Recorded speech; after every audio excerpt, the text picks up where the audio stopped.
श्रीगुरुभ्यो नमः परमगुरुभ्यो नमः श्रीमदानंदतीर्थ भगवत्पादाचार्यगुरुभ्यो नमः भारती नमः सरस्वती नमः प्रसन्नदेवताभ्यो नमः मुक्तिप्रदायक वासुदेवाय नमः हरये नमः श्रीकृष्णाय नमः हरिः ओम् कनकपीतचेलः केवलानन्दलीलः कलुषहरणशीलः कञ्जमण्डारमालः कविजनपरिपालः कालमेघूखलीलः करिगिरिशिखरग्रे भातिश्रीलक्ष्मीलोलः भैष्मी सत्यासमायुक्तं कृष्णकल्पद्रुमं व्यासचिन्तामणिं सदा सर्वमङ्गलमाङ्गल्ये शिवे सर्वार्थसाधिके शरण्ये त्र्यम्बके देवी नारायणि नमोस्तुते बुद्धिर्बलं यशोधैर्यं निर्भयत्वमरोगता अजाड्यं वाक्पटुत्पञ्च हनुमत्स्मरणात् भवेत् यो विप्रलम्ब विपरीतमतिप्रभूतान् वादान् निरस्य कृतवान् भवितत्ववादं सर्वेश्वरो हरिरिति प्रतिपादयन्तमानन्दतीर्थमुनिवर्यमहं नमामि गुरुमखिलगुणज्ञं सत्त्वनीकाधिवासं शमदमपरिनिष्टं सत्त्वनिष्ठं वरिष्ठं सकलसुजनशिष्टं नित्यनिर्धूतकष्टं भयमुखपदनिष्ठं मां भजन्तु प्रपन्नाः मिथ्यासिद्धान्तदुर्भान्तविध्वंसनविचक्षणः जयतीर्थाख्यतरणिः भासतान्नो हृदम्बरे हंसत्थंसपदाम्भोजसंसक्तो हंसपङ्गवः ब्रह्मण्यगुरुराजाख्यो वर्ततां मम मानसे काले फलति सुरद्रुः चिन्तामणिरपि याचने दाता वर्षति सकलमभीष्टं दर्शनमात्राक्षेपादराण्मुनिः अक्षिकल्पितकल्पोऽयं प्रत्यक्षगजकेसरि व्यासतीर्थगुरुर्भूजा तत्पतिष्ठार्थसिद्धये भक्तानां मानसाम्बोजभानवे कामधेनवे नमतां कल्पतरवे जयीन्द्रगुरवे नमः मन्दारुकल्पतरवे वादिकेरवभानवे श्रीरामचन्द्रगुरवे नमः कारुण्यसिन्धवे दुर्वादित्थान्तरभजे वैष्णवेन्दीवरेन्दवे श्रीराघवेन्द्रगुरवे नमोऽत्यन्तदयादवे सर्वसर्वं सहेशानां सभासुचितवाजिराट् सर्वदा सर्वतो भूयात् रघुनाथमुनीश्वरः वन्दारुजनसन्दोहवन्दारतरुसन्निभम् वृन्दारकवृत्तक्षं वन्दे वादीन्द्रदेशिकम् विद्वत्पङ्कजमार्ताण्डः वादिमत्तेभकेसरी जगन्नाथगुरुर्भूयाज्जायसे श्रेयसे मम वादे विजयशीलाय वरदाय वरार्थिनां वदान्यजनसिंहाय वरदेन्द्राय ते नमः आपादमौलिपर्यन्तं गुरूणामाकृतिं स्मरेत् तेन विघ्नाः प्रणश्यन्ति सिद्धन्ति च मनोरथाः नमो महद्भ्यः ಶ್ರೀಗುರುಭ್ಯೋ ನಮಃ ಹರಿಃ ಓಂ. ಮೊದಲಿಗೆ ನನ್ನ ವಿದ್ಯಾಗುರುಗಳಾದಂತಹ ರಾಘವೇಂದ್ರ ಮಠಾಧೀಶರಾದ ಸುಬುಧೇಂದ್ರ ತೀರ್ಥ ಶ್ರೀಪಾದಂಗಳವರ ಚರಣಾರವಿಂದಗಳಲ್ಲಿ ಸಾಷ್ಟಾಂಗ ಪ್ರಣಾಮಗಳನ್ನು ಸಲ್ಲಿಸ್ತಾ, ನನಗೆ ಇವತ್ತು ಮತ್ತೆ ನಾಳೆ 2 ದಿನಗಳ ಕಾಲ ಕೊಟ್ಟಂತಹ ವಿಷಯ ಗೋಪಾಲದಾಸರ ಕೀರ್ತನೆಗಳು ಅಂತ. ಅದರಲ್ಲೂ ಆರಿಸಬೇಕಾದ್ರೆ ಹುಡುಕದಾಗ ದೊಡ್ಡವರಿಂದ ಗೊತ್ತಾದಂತಹ ಕೆಲವು ಸಂಗತಿಗಳನ್ನು ಕೂಡ ಇಲ್ಲಿ ನಾನು ಪ್ರಸ್ತಾಪ ಮಾಡ್ತೇನೆ. ವಿಶೇಷವಾಗಿ ಇವತ್ತೊಂದು ಕೀರ್ತನೆ, ನಾಳೆ ಒಂದು ದೇವರನಾಮ, ಇವತ್ತೊಂದು ದೇವರನಾಮ, ನಾಳೆ ಒಂದು ದೇವರನಾಮ, ಹಾಗೆ ಚಿಂತನೆ ಮಾಡುವ ಪ್ರಯತ್ನವನ್ನು ಮಾಡೋಣ. ಈ 2 ದೇವರನಾಮವನ್ನೇ ಆಯ್ಕೆ ಮಾಡಿದ್ದಕ್ಕೆ ಕಾರಣ ಏನು ಅಂತಂದ್ರೆ, ಗೋಪಾಲದಾಸರು ಯಾವಾಗ ತಿರುಪತಿಗೆ ಹೋಗ್ತಾ ಇದ್ರೋ ಹೋದಾಗ್ಲೆಲ್ಲ ಇವತ್ತು ಹೇಳುವ ದೇವರನಾಮವನ್ನ ಹೇಳ್ಕೊಂಡು ಹೋಗೋವರಂತೆ ತಿಮ್ಮಪ್ಪನ ದರ್ಶನಕ್ಕೋಸ್ಕರ. ತಿಮ್ಮಪ್ಪನ ದರ್ಶನವೆಲ್ಲ ಮುಗಿದು ಏನೇನೋ ಅವರು ಅಂದುಕೊಂಡಿದ್ರೋ ಆ ಎಲ್ಲ ಒಂದು ಅನುಷ್ಠಾನಗಳನ್ನ, ಉತ್ತಮವಾದ ಕಾರ್ಯಗಳನ್ನ, ಅಲ್ಲಿ ಸತ್ಕರ್ಮಗಳನ್ನ ಅವರು ನಡೆಸಿ ಮತ್ತೆ ತಮ್ಮ ಊರಿಗೆ ಬರಬೇಕಾದ್ರೆ ಇನ್ನೊಂದು ದೇವರನಾಮವನ್ನ ಹೇಳ್ಕೊಂಡು ಬರೋರಂತೆ. ಹೀಗೆ 2 ದೇವರನಾಮವನ್ನ ಹಾಗೆ ನಾನು ಆಯ್ಕೆ ಮಾಡಿದ್ದೇನೆ. ಅಂದ್ರೆ ತಿಮ್ಮಪ್ಪನ ಹತ್ರ ಹೋಗಬೇಕಾದ್ರೆ ಒಂದು ದೇವರನಾಮ, ತಿಮ್ಮಪ್ಪನ ದರ್ಶನವನ್ನ ಮುಗಿಸ್ಕೊಂಡು ಬರಬೇಕಾದ್ರೆ ಇನ್ನೊಂದು ದೇವರನಾಮ. ಅಂದ್ರೆ ಇದು ದೊಡ್ಡವರಲ್ಲಿ ಕೇಳಿ ಇದನ್ನ ನಾನು ತಿಳ್ಕೊಂಡು ಹೇಳ್ತಾ ಇರೋದು. ತುಂಬಾ ದೊಡ್ಡವರು ಎಲ್ಲರೂ ಕೂಡ 4-6 ಜನ ಈ ಮಾತನ್ನ ಹೇಳಿದ್ದನ್ನ ಕೇಳಿದ್ದು ನಾನು ನೆನಪಿತ್ತಾದ್ರಿಂದ ಈ 2 ದೇವರನಾಮಗಳನ್ನ ಆರಿಸಿದ್ದೇನೆ. ಮುಖ್ಯವಾಗಿ ಸ್ವಲ್ಪ ಗೋಪಾಲದಾಸರ ಬಗ್ಗೆ ನೋಡೋದಾದ್ರೆ, ಆ ಗೋಪಾಲದಾಸಾರ್ಯರಿಗೆ ಅಂಕಿತವನ್ನು ಕೊಟ್ಟಂತಹ ಮಹಾನುಭಾವರೇನೆ ವಿಜಯದಾಸಾರ್ಯರು. ನಮ್ಮ ಆದೋನಿಯ ಏನು ಮಂಗರಾಯನ ಗುಡಿ ಇದೆ, ಆ ದೇವಸ್ಥಾನದಲ್ಲೇ ಇವತ್ತಿಗೂ ಆ ಜಾಗವನ್ನು ನಾವು ಕಾಣಬಹುದು. ಏನು ಗೋಪಾಲದಾಸರಿಗೆ ವಿಜಯದಾಸಾರ್ಯರು ಅಂಕಿತವನ್ನು ಕೊಟ್ಟಂತಹ ಜಾಗ. ತಾವು ಈ ಅಂಕಿತವನ್ನ ಸ್ವೀಕಾರ ಮಾಡುವ ಮುಂಚೆ ವಿಜಯದಾಸಾರ್ಯರು ಅವರನ್ನ ಶಿಷ್ಯತ್ವೇನ ಸ್ವೀಕಾರ ಮಾಡುವ ಮುಂಚೆನೆ ಎಷ್ಟು ಜ್ಞಾನಿಗಳು ಗೋಪಾಲದಾಸರು ಅಂತಂದ್ರೆ ಕಡು ಬಡತನ ಅವರಿಗೆ. ಆದರೆ ಮುಂಜಿ ಮಾಡ್ಲಿಕ್ಕೆ ಮನೆಯಲ್ಲಿ ತಂದೆನೂ ಇಲ್ಲ. ಆದ್ರಿಂದ ಏನು ಸಾಮೂಹಿಕವಾಗಿ ಎಲ್ಲೋ ಮುಂಜಿ ಆಗಬೇಕಾದ್ರೆ ನನ್ನ ಮಗನಿಗೂ ಮುಂಜಿ ಮಾಡ್ರಿ ಅಂತ ಮುಂಜಿ ಮಾಡಿಸಿದ್ರಂತಷ್ಟೇ. ಮುಂಜಿ ಮಾಡಿಸಿದ್ರೆ ಯಾರೋ ಅಲ್ಲಿದ್ದಂತಹ ಒಬ್ಬ ಸದ್ಬ್ರಾಹ್ಮಣ ಏನು ಮುಂಜಿ ಮಾಡಿದ್ನೋ ಅವರು ಮಾಡಿದಂತಹ ಏನು ಗಾಯತ್ರಿಯ ಉಪದೇಶ ಇತ್ತು, ಗಾಯತ್ರಿಯ ಮಂತ್ರವನ್ನ ಜಪ ಮಾಡಿ ಮಾಡಿ ಮಾಡಿ ಸಿದ್ಧಿ ಬಂದು ತ್ರಿಕಾಲ ಜ್ಞಾನಿಗಳಾಗಿದ್ರು. ವಿಜಯದಾಸಾರ್ಯರು ಸಿಗುವ ಮುಂಚೆನೆ ಈ ಒಂದು ಯೋಗ್ಯತೆ ಆ ಮಹಾನುಭಾವರಲ್ಲಿ ಇತ್ತು. ಎಲ್ಲರಿಗೂ ಜ್ಯೋತಿಷ್ಯವನ್ನೇ ಹೇಳ್ತಾ ಕೂತು ಬಿಟ್ಟಿದ್ರಂತೆ. ಮುಂದೆ ಹೀಗಾಗತ್ತೆ, ಹಿಂದೆ ಹೀಗಿದ್ದಿ, ಇವಾಗ ಹೀಗಿದೆ ಸ್ಥಿತಿ ಅಂತ. ವಿಜಯದಾಸರು ಬಂದು ಏನಪ್ಪಾ ಉತ್ತಮವಾದ ಯೋಗ್ಯತೆಯನ್ನು ಪಡೆದಿದ್ದಿ, ತ್ರಿಕಾಲ ಜ್ಞಾನಿ ನೀನು, ಇಷ್ಟು ಯೋಗ್ಯತೆಯನ್ನ ಪಡೆದು ಒಳ್ಳೆ ಒಂದು ಜ್ಯೋತಿಷ್ಯವನ್ನು ಇಟ್ಕೊಂಡು ಯಾಕೆ ನೀನು ಕೂತಿದ್ದಿ, ಬಾ ಅಂತ ಹೇಳಿ ಅವರಿಗೆ ಅಂಕಿತವನ್ನು ಕೊಟ್ಟು ಉದ್ಧಾರ ಮಾಡಿದಂತಹ ಮಹಾನುಭಾವರು ವಿಜಯದಾಸಾರ್ಯರು.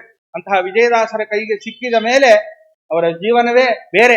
ಆ ಜೀವನವನ್ನ ಕಲ್ಪನೆ ಮಾಡಿಕೊಳ್ಳುವ ಯೋಗ್ಯತೆಯೂ ನಮ್ಮದಲ್ಲ. ಅಂತಹ ಮಹಾನುಭಾವರ ರಚನೆ ಮಾಡ್ತಾ ಇದ್ರು ಅಂತಂದ್ರೆ, ಇವಾಗ ನಾವು ಹಾಡು ಕಟ್ಟುತ್ತೇವೆ, ಆಲೋಚನೆ ಮಾಡಿ ಕೂತು ಗಂಟೆ ಆಲೋಚನೆ ಮಾಡಿ ಕೂತು ಬರಿಬೇಕು ಪದಗಳನ್ನ. ಆದ್ರೆ ಅಂತಹ ಅಪರೋಕ್ಷ ಜ್ಞಾನಿಗಳ ಬಾಯಲ್ಲಿ ಬಂದಂತಹ ಏನು ದೇವರನಾಮಗಳಿದೆಯೋ ಸಹಜವಾಗಿ ಬಂದಂಥವು. ಅದನ್ನ ಓದಿದ್ರೇನೆ, ಅದನ್ನ ನೋಡಿದ್ರೇನೆ ಗೊತ್ತಾಗತ್ತೆ. ಇತ್ತೀಚೆಗೆ ಮಾಡಿದ ದೇವರನಾಮಗಳನ್ನ ನಾವು ನೋಡ್ಬಿಟ್ಟಿವಿ ಅಂತಂದ್ರೆ ಕಷ್ಟಪಟ್ಟು ಇವರು ಪದಗಳನ್ನ ಜೋಡಿಸಿದ್ದಾರೆ ಅಂತ ನಮಗೆ ಗೊತ್ತಾಗುತ್ತೆ. ಆದ್ರೆ ಈ ಮಹಾನುಭಾವರ ದೇವರನಾಮಗಳನ್ನ ಕೇಳಬೇಕಾದ್ರೆ ಹಾಗನ್ನಿಸೋದೇ ಇಲ್ಲ. ಪದಗಳನ್ನ ಕೇಳಿದ್ರೆ ಸಾಕು ಮೈ ಪುಲಕಿತವಾಗುತ್ತೆ. ಅಂದ್ರೆ ಸಹಜವಾಗಿ ಅವರ ಬಾಯಲ್ಲಿ ಪರಮಾತ್ಮನನ್ನ ಧ್ಯಾನ ಮಾಡಿ ಮಾಡಿ ಮಾಡಿ ಪರಮಾತ್ಮನನ್ನ ಕಾಣ್ತಾ ಬರದದ್ದು ಅನ್ನೋದು ವಿಶೇಷವಾಗಿ ನಮಗದು ಗೊತ್ತಾಗುತ್ತೆ. ಅದರಿಂದ ಅದೇ ರೀತಿಯಲ್ಲಿ ಇರ್ತಕ್ಕಂಥದ್ದು ನಮ್ಮ ಗೋಪಾಲದಾಸಾರ್ಯರ ಒಂದು ಈ ದೇವರನಾಮಗಳು ಪ್ರತಿಯೊಂದು ಕೂಡ. ಇದೇ ಗೋಪಾಲದಾಸಾರ್ಯರು ಎಂತಹ ಮಹಾನುಭಾವರು ಅಂತಂದ್ರೆ, ಆ ಒಂದು ಹರಿಕಥಾಮೃತ ಸಾರಕ್ಕೂ ಕೂಡ ಇವರ ಸಂಬಂಧ ಇದೆ. ಇವರ ಆಯುಷ್ಯವನ್ನು ಕೊಟ್ಟಿದ್ದಕ್ಕೆ ಅಲ್ವಾ ಜಗನ್ನಾಥ ದಾಸರು ಆ ಹರಿಕಥಾಮೃತ ಸಾರವನ್ನು ಬರೆದದ್ದು. ಆದ್ರಿಂದ ಆ ಹರಿಕಥಾಮೃತ ಸಾರಕ್ಕೆ ಕಾರಣಕರ್ತರು ನಮ್ಮ ಗೋಪಾಲದಾಸರೇ ಒಂದಲ್ಲ ಒಂದು ರೀತಿ. ಏನು ವಿಜಯದಾಸಾರ್ಯರ ಒಂದು ಆಜ್ಞೆಯಂತೆ ಕೊಟ್ಟರು ಅದರಂತೆ. ಅದರಿಂದ ಬಹಳಷ್ಟು ಕೊಡುಗೆ ನಮ್ಮ ಮಾಧ್ವ ಸಮಾಜಕ್ಕಿದೆ. ಇವತ್ತು ಈ ಮಹಾನುಭಾವರ ಎಷ್ಟು ಚೆನ್ನಾಗಿ ಅವರು ಪ್ರಾರ್ಥನೆ ಮಾಡ್ತಾರೆ ದೇವರನ್ನ ಅನ್ನೋದಕ್ಕೆ ಕೀರ್ತನೆಗಳೇ ಹೊರಟಿದೆ. ಆದ್ರಿಂದ ಒಂದು ನರಸಿಂಹದೇವರ ಮೇಲೆ ಒಂದು ಕೀರ್ತನೆಯನ್ನು ಮಾಡಿದ್ದಾರೆ ಅವರು, ಕಾಯೋಶ್ರೀ ನಾರಸಿಂಹ ಅಂತ ಹೇಳಿ. ಎಷ್ಟು ಚೆನ್ನಾಗಿ ಪ್ರಾರ್ಥನೆ ಮಾಡ್ತಾರೆ ಗೋಪಾಲದಾಸಾರ್ಯರು ಅಂದ್ರೆ, ಒಂದು ನುಡಿ ಇದೆ, ಪ್ರಬಲೋತ್ತಮ ನೆನಿಸಿ ಅಬಲಾರ ಕಾಯದಿರೆ, ಪ್ರಬಲೋತ್ತಮ ನೆನಿಸಿ ಅಬಲಾರ ಕಾಯದಿರೆ, ಸುಬಲಾರು ಕಂಡು ಮೆಚ್ಚುಬರೇ ಶ್ರೀ ನಾರಸಿಂಹ ಕಾಯೋ, ಜಯ ನಾರಸಿಂಹ ಕಾಯೋ, ಶುಭ ನಾರಸಿಂಹ ಕಾಯೋ. ಎಷ್ಟು ಎದೆಗಾರಿಕೆ ಬೇಕು ಈ ಮಾತನ್ನು ಹೇಳಬೇಕಾದ್ರೆ. ಪ್ರಬಲೋತ್ತಮ ನೆನೆಸಿ, ನೀ ಎಂಥವನು, ಬಹಳ ಪ್ರಬಲನಾದವನು, ಇಡೀ ಬ್ರಹ್ಮಾಂಡವನ್ನ ಆಡಿಸಿ ಬಿಡ್ತಾನೆ ಪರಮಾತ್ಮ. ವಾಯುದೇವರೇ ಹಾಗೆ ಆಡಿಸ್ತಾರಂತೆ. ಶೇಷದೇವರ ಮೇಲೆ ತಲೆಯ ಮೇಲೆ ಒಂದು ಸಾಸಿವೆಯಂತೆ ಇದೆ ಇಡೀ ಬ್ರಹ್ಮಾಂಡ ಅಂತ ಕೇಳ್ತೇವೆ. ಇನ್ನು ಪರಮಾತ್ಮನಿಗೆ ಏನ್ ಹೇಳೋದು. ಅದರಿಂದ ಪ್ರಬಲೋತ್ತಮ ನೆನೆಸಿ, ಇಷ್ಟು ಪ್ರಬಲನಾಗಿದ್ಯಲ್ಲ ಸ್ವಾಮಿ ನೀನು, ಅಬಲಾರ ಕಾಯದಿರೆ, ನಮ್ಮಂತಹ ಅಬಲರನ್ನ ನೀನು ಕಾಯಲಿಲ್ಲ ಅಂತ ಆದ್ರೆ ಜಗತ್ತಲ್ಲಿ ಎಷ್ಟೋ ಜನ ಪ್ರಸಿದ್ಧಿಗೆ ಬಂದಿದ್ದಾರೆ. ಪ್ರಸಿದ್ಧಿ ಸುಬಲರು ಅಂತ ಅವರು, ಆ ಒಂದು ಬಲವನ್ನು ತುಂಬಿದವನು ಅವನೇ. ಅಂತಹ ಸುಬಲರು ಅಂತ ಯಾರ್ಯಾರಿದ್ದಾರೋ ಕಂಡು ಮೆಚ್ಚುವರೇ ಆಡ್ಕೊಳ್ತಾರೆ ಸ್ವಾಮಿ. ಹಾಗೆ ನೀನು ಪ್ರಬಲ ಅಲ್ವಾ, ಅದರಿಂದ ನರಸಿಂಹ ನೀನು ನನ್ನನ್ನ ಕಾಯಿ. ಈ ರೀತಿಯಾದ ಎದೆಗಾರಿಕೆಯಿಂದ ಕೂಡಿದಂತಹ ಕೀರ್ತನೆಗಳ ದೇವರನಾಮಗಳ ರಚನೆ ಗೋಪಾಲದಾಸಾರ್ಯರದು. ಅನೇಕ ಪ್ರಮೇಯಗಳನ್ನ ಅಲ್ಲಿ ಅಡಗಿಸಿಟ್ಟಿದ್ದಾರೆ ಅವರ ದೇವರನಾಮಗಳಲ್ಲಿ. ಇಂತಹ ಮಹಾನುಭಾವರು ನಮ್ಮ ಗೋಪಾಲದಾಸಾರ್ಯರು. ಅವರು ಈ ಒಂದು ತಿರುಪತಿ ಕ್ಷೇತ್ರಕ್ಕೆ ಹೋಗಬೇಕಾದ್ರೆ ಒಂದು ದೇವರನಾಮವನ್ನು ಹೇಳ್ಕೊಂಡು ಹೋಗೋರಂತೆ. ಏನು ಆ ದೇವರನಾಮ ಅಂತಂದ್ರೆ, ಬಂದೆ ಬಂದೆ ಸ್ವಾಮಿಯೇ ಬಂದೆ ಬಂದೆ, ಬಂದೆ ಬಂದೆ ಸ್ವಾಮಿಯೇ ಬಂದೆ ಬಂದೆ, ಬಂದೆ ಬಂದೆ ಗೋವಿಂದ ಗೋಗಳ ಬಾಂಧವ ಭಕ್ತವತ್ಸಲ ಬಂದೆ, ಬಂದೆ ಬಂದೆ ಸ್ವಾಮಿಯೇ ಬಂದೆ ಬಂದೆ. ಎಲ್ಲಿಗೆ ಹೊರಟಿದ್ದಾರೆ ಗೋಪಾಲದಾಸಾರ್ಯರು? ತಿಮ್ಮಪ್ಪನ ದರ್ಶನಕ್ಕೆ ಹೊರಟಿದ್ದಾರೆ. ಅವರೇ ಅದನ್ನ ಮುಂದೆ ಉಲ್ಲೇಖ ಮಾಡ್ತಾರೆ. ಎಲ್ಲಿಗೆ ನಾನು ಬರ್ತಾ ಇದ್ದೇನೆ ಅಂತ ಅವರೇ ಉಲ್ಲೇಖ ಮಾಡ್ತಾರೆ. ಆದ್ರಿಂದ ನಾನು ಬಂದೆ ಸ್ವಾಮಿ ಅಂದ್ರೆ, ಒಂದು ಮಗು ಹೇಗೆ ಎಲ್ಲೋ ತಾಯಿ ಎಲ್ಲೋ ಕಳಿಸಿಕೊಟ್ಟಿರ್ತಾಳೆ, ಆ ಮಗು ಮನೆಗೆ ಬರ್ಬೇಕಾದ್ರೆ ನಾ ಬಂದೆ ಅಂತ ಬರುತ್ತೆ ನೋಡ್ರಿ. ಆ ರೀತಿಯಲ್ಲಿ ಅಂದ್ರೆ ಕೂಸು ಅಷ್ಟು ಹಚ್ಕೊಂಡಿದ್ದಾರೆ ಗೋಪಾಲದಾಸಾರ್ಯರು ಆ ಒಂದು ತಿಮ್ಮಪ್ಪನನ್ನ. ಹಾಗೆ ನಾ ಬಂದೆ ಸ್ವಾಮಿ, ನಾ ಬಂದೆ ಸ್ವಾಮಿ, ಅಮ್ಮ ನಾ ಬಂದೆ ಅಂತ ಹೇಗೆ ಮಕ್ಕಳುಗಳು ಅವು ತಾಯಿ ಬಳಿಗೆ ಬರ್ತಾವೋ, ಎಲ್ಲ ಅವನೇ ಪರಮಾತ್ಮನೇ ಗೋಪಾಲದಾಸಾರ್ಯರಿಗೆ. ಅದನ್ನು ಅವರೇ ಹೇಳ್ಕೊಳ್ತಾರೆ ಮುಂದೆ. ಆದ್ರಿಂದ ಯಾಕೆ ನಾನು ನಿನ್ನ ಬಳಿಗೆ ಬರ್ತಾ ಇದ್ದೇನೆ ಅನ್ನೋದನ್ನ ಅವರೇ ಬಿಡಿಸ್ತಾರೆ. ಆದ್ರಿಂದ ಸ್ವಾಮಿ ನಿನ್ನ ಬಳಿಗೆ ನಾನು ಬರ್ತಾ ಇದ್ದೇನೆ, ಬಂದೆ ಬಂದೆ. ಯಾಕೆ ಆ 2-3 ಪ್ರಯೋಗ ಅಂದ್ರೆ, ಬೇಗ ಬೇಗ ಬರ್ತೇನೆ, ಆದಷ್ಟು ಬೇಗ ಬರ್ತಾ ಇದ್ದೇನೆ ಅನ್ನುವ ರೀತಿಯಲ್ಲಿ ಹೇಳುವಂತೆ ಬಂದೆ ಬಂದೆ ಸ್ವಾಮಿಯೇ ಬಂದೆ ಬಂದೆ ಅಂತ ಹೇಳಿ ಆ ದೇವರನಾಮವನ್ನ ಗೋಪಾಲದಾಸಾರ್ಯರು ಶುರು ಮಾಡ್ತಾರೆ. ಎಂಥವನು ಆ ಪರಮಾತ್ಮ? ಬಂದೆ ಬಂದೆ ಗೋವಿಂದ ಗೋಗಳ ಬಾಂಧವ ಭಕ್ತವತ್ಸಲ ಬಂದೆ. ಎಂಥವನು ನೀನು ಅಂತಂದ್ರೆ, ಗೋವಿಂದ. ಗೋವಿಂದ ಅಂದ್ರೆ ಅರ್ಥ ಏನು? ಪರಮಾತ್ಮನಿಗೆ ಗೋವಿಂದ ಅಂತ ಹೆಸರು. ಗೋವಿಂದ ಅಂದ್ರೆ ಗಾಂ ವಿಂದತೀತಿ ಗೋವಿಂದ ಅಂದ್ರೆ ಗಾಂ ಹಸುಗಳನ್ನ ರಕ್ಷಣೆ ಮಾಡ್ತಾನೆ ಪರಮಾತ್ಮ. ಆದ್ರಿಂದ ಅವನನ್ನ ಗೋವಿಂದ ಗೋವಿಂದ ಅಂತ ಕರೀತಾರೆ. ಯಾಕೆ ಹಸುಗಳನ್ನ ರಕ್ಷಣೆ ಮಾಡಬೇಕು ಪರಮಾತ್ಮ ಅಂತಂದ್ರೆ ಮುಂದೆ ಉತ್ತರ ಕೊಟ್ಟಿದ್ದಾರೆ. ಗೋಗಳ ಬಾಂಧವ. ಪರಮಾತ್ಮ ಎಂಥವನು? ಹಸುವನ್ನ ತನ್ನ ಬಂಧು ಅಂತ ತಿಳಿದಿದ್ದಾನೆ ಪರಮಾತ್ಮ. ಪರಮಾತ್ಮನ ಮುಖ್ಯ ಬಂಧುಗಳು ಯಾರಪ್ಪ ಅಂತಂದ್ರೆ ಹಸುವಂತೆ. ಇದು ಕೂಡ ನಾವೇ ಹೇಳಿದ್ದ? ಖಂಡಿತ ಅಲ್ಲ. ಗೋಪಾಲದಾಚಾರ್ಯರು ಈ ಪ್ರಮೇಯವನ್ನ ಎಲ್ಲಿದ್ದದ್ದನ್ನ ಹೇಳ್ತಾ ಇದ್ದಾರೆ ಅಂದ್ರೆ ಶ್ರೀಮದ್ ಭಾಗವತದಲ್ಲಿ ಇದ್ದ ಪ್ರಮೇಯವನ್ನೇ ಹೇಳ್ತಾ ಇದ್ದಾರೆ. ಶ್ರೀಮದ್ ಭಾಗವತದಲ್ಲಿದ್ದಂತಹ ಈ ಪ್ರಮೇಯವನ್ನೇ ವಾದಿರಾಜ ಗುರು ಸಾರ್ವಭೌಮರು ತಮ್ಮ ರುಕ್ಮಿಣೀಶ ವಿಜಯದಲ್ಲಿ ಹೇಳ್ತಾರೆ. ಭೂದೇವಿ ಏನು ಈ ಅಸುರರು ತುಂಬಿದ್ದಾರೆ ಭೂಮಿಯಲ್ಲಿ ಅಂತ ಹೇಳಿ ಆ ಪರಮಾತ್ಮನನ್ನ ಬ್ರಹ್ಮದೇವರ ಬಳಿಗೆ ಪ್ರಾರ್ಥನೆಗೆ ಹೊರಡ್ತಾಳಲ್ಲ, ಆಗ ಗೋರೂಪವನ್ನ ಧಾರಣೆ ಮಾಡಿದ್ಲು. ಯಾರು? ಭೂತಾಯಿ. ಯಾಕೆ ಗೋರೂಪವನ್ನೇ ಧಾರಣೆ ಮಾಡಿದ್ಲು ಅಂತಂದ್ರೆ ಒಂದು ಕೇಳಿದ್ದಂತೆ. ಏನು? ಭೂತಾಯಿ. ವಾದಿರಾಜರು ಹೇಳ್ತಾರೆ ನಿಶಮ್ಯ ಗೋಬ್ರಾಹ್ಮಣ ಮುಖ್ಯ ಬಂಧು. ಪರಮಾತ್ಮ ಯಾರಿಗೆ ಮುಖ್ಯ ಬಂಧು ಅಂತಂದ್ರೆ ಗೋ ಮತ್ತು ಬ್ರಾಹ್ಮಣರಿಗೆ. ಬ್ರಾಹ್ಮಣರಿಗೆ ಅಂತಂದ್ರೆ ಏನು ಆಚಾರ ವಿಚಾರಗಳನ್ನು ಬಿಟ್ಟಿರ್ತಾರೋ ಅವರಿಗೆ ಅಂತ ಅರ್ಥ ಅಲ್ಲ. ಪರಮಾತ್ಮನನ್ನೇ ಅವನೇ ನಮಗೆ ಸಕಲ ಅಂತ ಇಟ್ಟುಕೊಂಡು ಯಾರು ಬ್ರಹ್ಮಜ್ಞಾನವನ್ನ ಪಡೆದುಕೊಂಡು ಅನುಷ್ಠಾನಾದಿಗಳನ್ನ ಮಾಡಿ ಉಪಾಸನೆಯನ್ನ ಮಾಡಿ ಪರಮಾತ್ಮನ ಮೇಲೆ ಎಲ್ಲ ಸಕಲ ಭಾರವನ್ನ ಹಾಕಿ ಜೀವನ ಮಾಡ್ತಾ ಇರ್ತಾರೋ ಅಂತಹ ಬ್ರಾಹ್ಮಣರು ಅಂತ. ಆದ್ರಿಂದ ಅವರಿಗೆ ಮುಖ್ಯ ಬಂಧು ಯಾರು? ಈ ಪರಮಾತ್ಮ. ಅಂದ್ರೆ ಅಲ್ಲಿ ನಿಶಮ್ಯ ಗೋಬ್ರಾಹ್ಮಣ ಮುಖ್ಯ ಬಂಧು. ಹಸುವಿಗೆ, ಉತ್ತಮರಾದಂತಹ ಬ್ರಾಹ್ಮಣರಿಗೆ, ಸಜ್ಜನರಿಗೆ ಎಲ್ಲರಿಗೂ ಕೂಡ ಮುಖ್ಯ ಬಂಧು ಅಂತ ಅನಿಸ್ಕೊಂಡಿದ್ದಾನೆ ಪರಮಾತ್ಮ. ಅದರಿಂದ ಗೋರೂಪವನ್ನ ನಾನು ಧಾರಣೆ ಮಾಡಿ ಹೋದರೆ ಪರಮಾತ್ಮ ಬೇಗ ನಂಗೆ ಒಲಿತಾನೆ ಅಂತ ಹೇಳಿ ಭೂದೇವಿ ಗೋರೂಪವನ್ನ ಧಾರಣೆ ಮಾಡಿದ್ಲು. ಆದ್ರಿಂದ ಗೋಗಳ ಬಾಂಧವ. ಭಾಗವತದಲ್ಲಿ ಹೇಳಿದ್ದನ್ನೇ ರಾಜರು ಹೇಳಿದ್ರು. ಅಂದ್ರೆ ನಿಶಮ್ಯ ಗೋಬ್ರಾಹ್ಮಣ ಮುಖ್ಯ ಬಂಧು. ಗೋವಿಗೆ ಬಂಧುವಾಗಿದ್ದಾನೆ, ಉತ್ತಮರಾದ ಬ್ರಾಹ್ಮಣರಿಗೆ ಸಜ್ಜನರಿಗೆ ಬಂಧುವಾಗಿದ್ದಾನೆ. ಅದೇ ಮಾತನ್ನು ಇಲ್ಲಿ ಹೇಳಿದ್ದಾರೆ. ಏನು? ಗೋವಿಂದ ಹಸುಗಳನ್ನ ರಕ್ಷಣೆ ಮಾಡುವಂತಹ ಈ ಪರಮಾತ್ಮ ಏನಿದ್ದಾನೋ ಇವನು ಗೋಗಳ ಬಾಂಧವ. ಆದ್ರಿಂದ ಯಾರು ಹಸುವನ್ನ ರಕ್ಷಣೆ ಮಾಡ್ತಾರೋ, ಹಿಂದಿನ ಕಾಲದಲ್ಲೂ ನಾವು ನೋಡಿದ್ದೇವೆ ಅನೇಕ ಕಡೆ, ಇವತ್ತಿಗೂ ಕೂಡ ವೀರಗಲ್ಲುಗಳು ಉಳಿದಿದೆ. ನಮ್ಮ ಅದೃಷ್ಟ ಏನು ಅಂದ್ರೆ ಹಸುವನ್ನ ಸಂರಕ್ಷಣೆ ಮಾಡ್ತಾ ಮಾಡ್ತಾ ಇವನು ಪ್ರಾಣ ಬಿಟ್ಟ ಅಂತ ಹೇಳಿ ವೀರಗಲ್ಲುಗಳನ್ನ ಹಾಕಿಸಿದ್ದು ಹೊಯ್ಸಳರ ಕಾಲದ್ದೆಲ್ಲ ನಾವು ಜಗತ್ತಲ್ಲಿ ನೋಡ್ತೇವೆ. ಅದರಿಂದ ಹಸುವಿಗೆ ತುಂಬಾ ದೊಡ್ಡ ಸ್ಥಾನ ಇದೆ. ನಾವು ಬ್ರಾಹ್ಮಣರಾಗಬೇಕು, ನಮ್ಮ ಮನೇಲಿ ಧರ್ಮ ಉಳಿಬೇಕು ಅಂತಂದ್ರೆ ಹಸುವಿಲ್ಲದೆ ಧರ್ಮ ಉಳಿಯೋದಿಲ್ಲ. ಯಾಕೆ? ನಮಗೆ ಮುಖ್ಯವಾಗಿ ಮೊದಲು ಬೇಕಾದದ್ದೇ ಪಂಚಗವ್ಯ. ಈ ಪಂಚಗವ್ಯ ಸಿಗೋದೇ ಹಸುವಿನಿಂದ. ಸೆಗಣಿ ಮುಂತಾದವುಗಳು, ಹಾಲು, ಮೊಸರು, ತುಪ್ಪ ಇತ್ಯಾದಿಗಳೆಲ್ಲ ಹಾಕಿ ನಾವು ಪಂಚಗವ್ಯವನ್ನ ಮಾಡ್ತೇವೆ. ಆದ್ರಿಂದ ಹಸುವೇ ಇಲ್ಲ ಅಂತ ಆದ್ರೆ ಪಂಚಗವ್ಯ ಇಲ್ಲ. ಪಂಚಗವ್ಯ ಇಲ್ಲ ಅಂತಂದ್ರೆ ಶರೀರ ಶುದ್ಧಿನೇ ಇಲ್ಲ. ಶರೀರ ಶುದ್ಧಿನೇ ಇಲ್ಲ ಅಂತ ಆದ್ರೆ ಏನು ನಮ್ಮ ಮುಂದಿನ ಕರ್ಮಗಳು? ಏನೂ ಸಾಧ್ಯವಿಲ್ಲ. ಪ್ರತಿಯೊಂದು ಕರ್ಮಾನುಷ್ಠಾನಕ್ಕೂ ಧರ್ಮಾನುಷ್ಠಾನಕ್ಕೂ ಪಂಚಗವ್ಯವನ್ನ ಸ್ವೀಕಾರ ಮಾಡಬೇಕು ಅಂತ ಹೇಳ್ತಾರೆ. ಆದ್ರಿಂದ ಗೋವನ್ನ ನಾವು ಸಾಕಲೇ ಇಲ್ಲ ಅಂತ ಆದ್ರೆ ಮನೆಯಲ್ಲಿ ನಾವು ಬ್ರಾಹ್ಮಣರೇ ಆಗ್ಲಿಕ್ಕೆ ಸಾಧ್ಯ ಇಲ್ಲ, ಧರ್ಮ ಉಳಿಲಿಕ್ಕೆ ಸಾಧ್ಯ ಇಲ್ಲ. ಮತ್ತೆ ಗೋವಿನ ಸ್ಥಾನ ಎಂಥದ್ದು ಅಂತಂದ್ರೆ, ಈಗ ನಾವು ಕೆಲವೊಬ್ರು ಗೋವಿನ ಸಂರಕ್ಷಣೆ ಮಾಡುವವರು ಬಹಳಷ್ಟು ಜನ ಇದ್ದಾರೆ ಇವತ್ತಿಗೂ ಕೂಡ ಜಗತ್ತಲ್ಲಿ. ಆದರೂ ಅದನ್ನ ಕಳ್ಳತನ ಮಾಡಬಾರದಿದ್ದು ಮಾಡೋರು ಇದ್ದಾರೆ. ಅದು ನಮ್ಮ ದುರದೃಷ್ಟ. ಆದರೂ ಇವತ್ತಿಗೂ ಗೋವಿನ ರಕ್ಷಣೆ ಮಾಡಿ ಒಳ್ಳೆ ಗೋ ಹಸುವಿನಿಂದ ಮಾಡಿದ ತುಪ್ಪವನ್ನು ಇಟ್ಟುಕೊಂಡೇ ಯಜ್ಞ ಯಾಗಾದಿಗಳನ್ನ ಮಾಡುವ ಸಜ್ಜನರಿದ್ದಾರೆ ಇವತ್ತಿಗೂ ಜಗತ್ತಿನಲ್ಲಿ. ಆದರೂ ಋಷಿಗಳು ಎಂಥ ಹಸುವಿನ ಗೋವನ್ನ ಸ್ವೀಕಾರ ಮಾಡಿ ಯಜ್ಞ ಯಾಗಾದಿಗಳನ್ನ ಮಾಡ್ತಾರೆ ಅಂತಂದ್ರೆ, ಅಂದ್ರೆ ಗೋವಿನ ಸ್ಥಾನ ಎಂಥದ್ದು, ಅಂತಹ ಗೋವನ್ನ ಪರಮಾತ್ಮ ಕಾಪಾಡ್ತಾನೆ ಅಂತ ನಾವು ತಿಳ್ಕೊಂಡ್ರೆ ನಮಗೆ ಪರಮಾತ್ಮನ ಗುಣ ಚೆನ್ನಾಗಿ ಮನಸ್ಸಿಗೆ ಬರುತ್ತಾದ್ರಿಂದ ಇಷ್ಟು ಹೇಳ್ತಾ ಇದ್ದೇನೆ.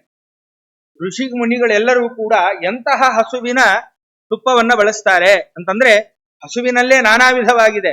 ಒಂದು ಹಸು ಇದೆ, ಆ ಹಸುವಿನ ಬೆವರು ಏನಿದೆಯಲ್ಲ, ಆ ಬೆವರನ್ನ ಹೀಗೆ ಎಳೆದ್ರೆ ತುಪ್ಪವಾಗುತ್ತೆ. ಆ ರೀತಿಯಾದಂತಹ ಹಸು ದೇವಲೋಕದಲ್ಲಿ ಸಿಗುತ್ತೆ, ನಮಗೆಲ್ಲಿ ಸಿಗುತ್ತೆ ಸದ್ಯ. ಆದ್ರಿಂದ ಹಸು ತಾನು ಬೆವರಿಗೆ ಬಂದಾಗ ಆ ಬೆವರನ್ನ ಹೀಗೆ ಕೈಯಲ್ಲಿ ಎಳೆದು ಪಾತ್ರೆಗೆ ಹಾಕೊಂಡ್ರೆ ಅದೇ ತುಪ್ಪ. ನಾವೀಗ ಏನೇನೋ ತುಪ್ಪ ನೋಡ್ತಿರ್ತೀವಿ, ರೆಡಿಮೇಡ್ ತುಪ್ಪ ಅಂತ, ಅವೆಲ್ಲ ಯಾವುದಲ್ಲ, ಇದು ನಿಜವಾದ ರೆಡಿಮೇಡ್ ತುಪ್ಪ. ಆದ್ರಿಂದ ಆ ಋಷಿಮುನಿಗಳೆಲ್ಲರೂ ಕೂಡ ಈ ರೀತಿಯಾದ ಹಸುವಿನ ತುಪ್ಪವನ್ನು ಬಳಸಿ ಯಜ್ಞ ಯಾಗಾದಿಗಳನ್ನು ಮಾಡ್ತಾರೆ. ಅಂದ್ರೆ ಹಸುವಿನ ಸಂಬಂಧ ನಮಗೆ ಎಷ್ಟಿದೆ, ಅಂತಹ ಹಸುವಿಗೆ ಬಂಧು ಪರಮಾತ್ಮ ಅಂತ ಆದ್ಮೇಲೆ ಗೋರಕ್ಷಣೆಯ ಜವಾಬ್ದಾರಿ ನಮ್ಮದು.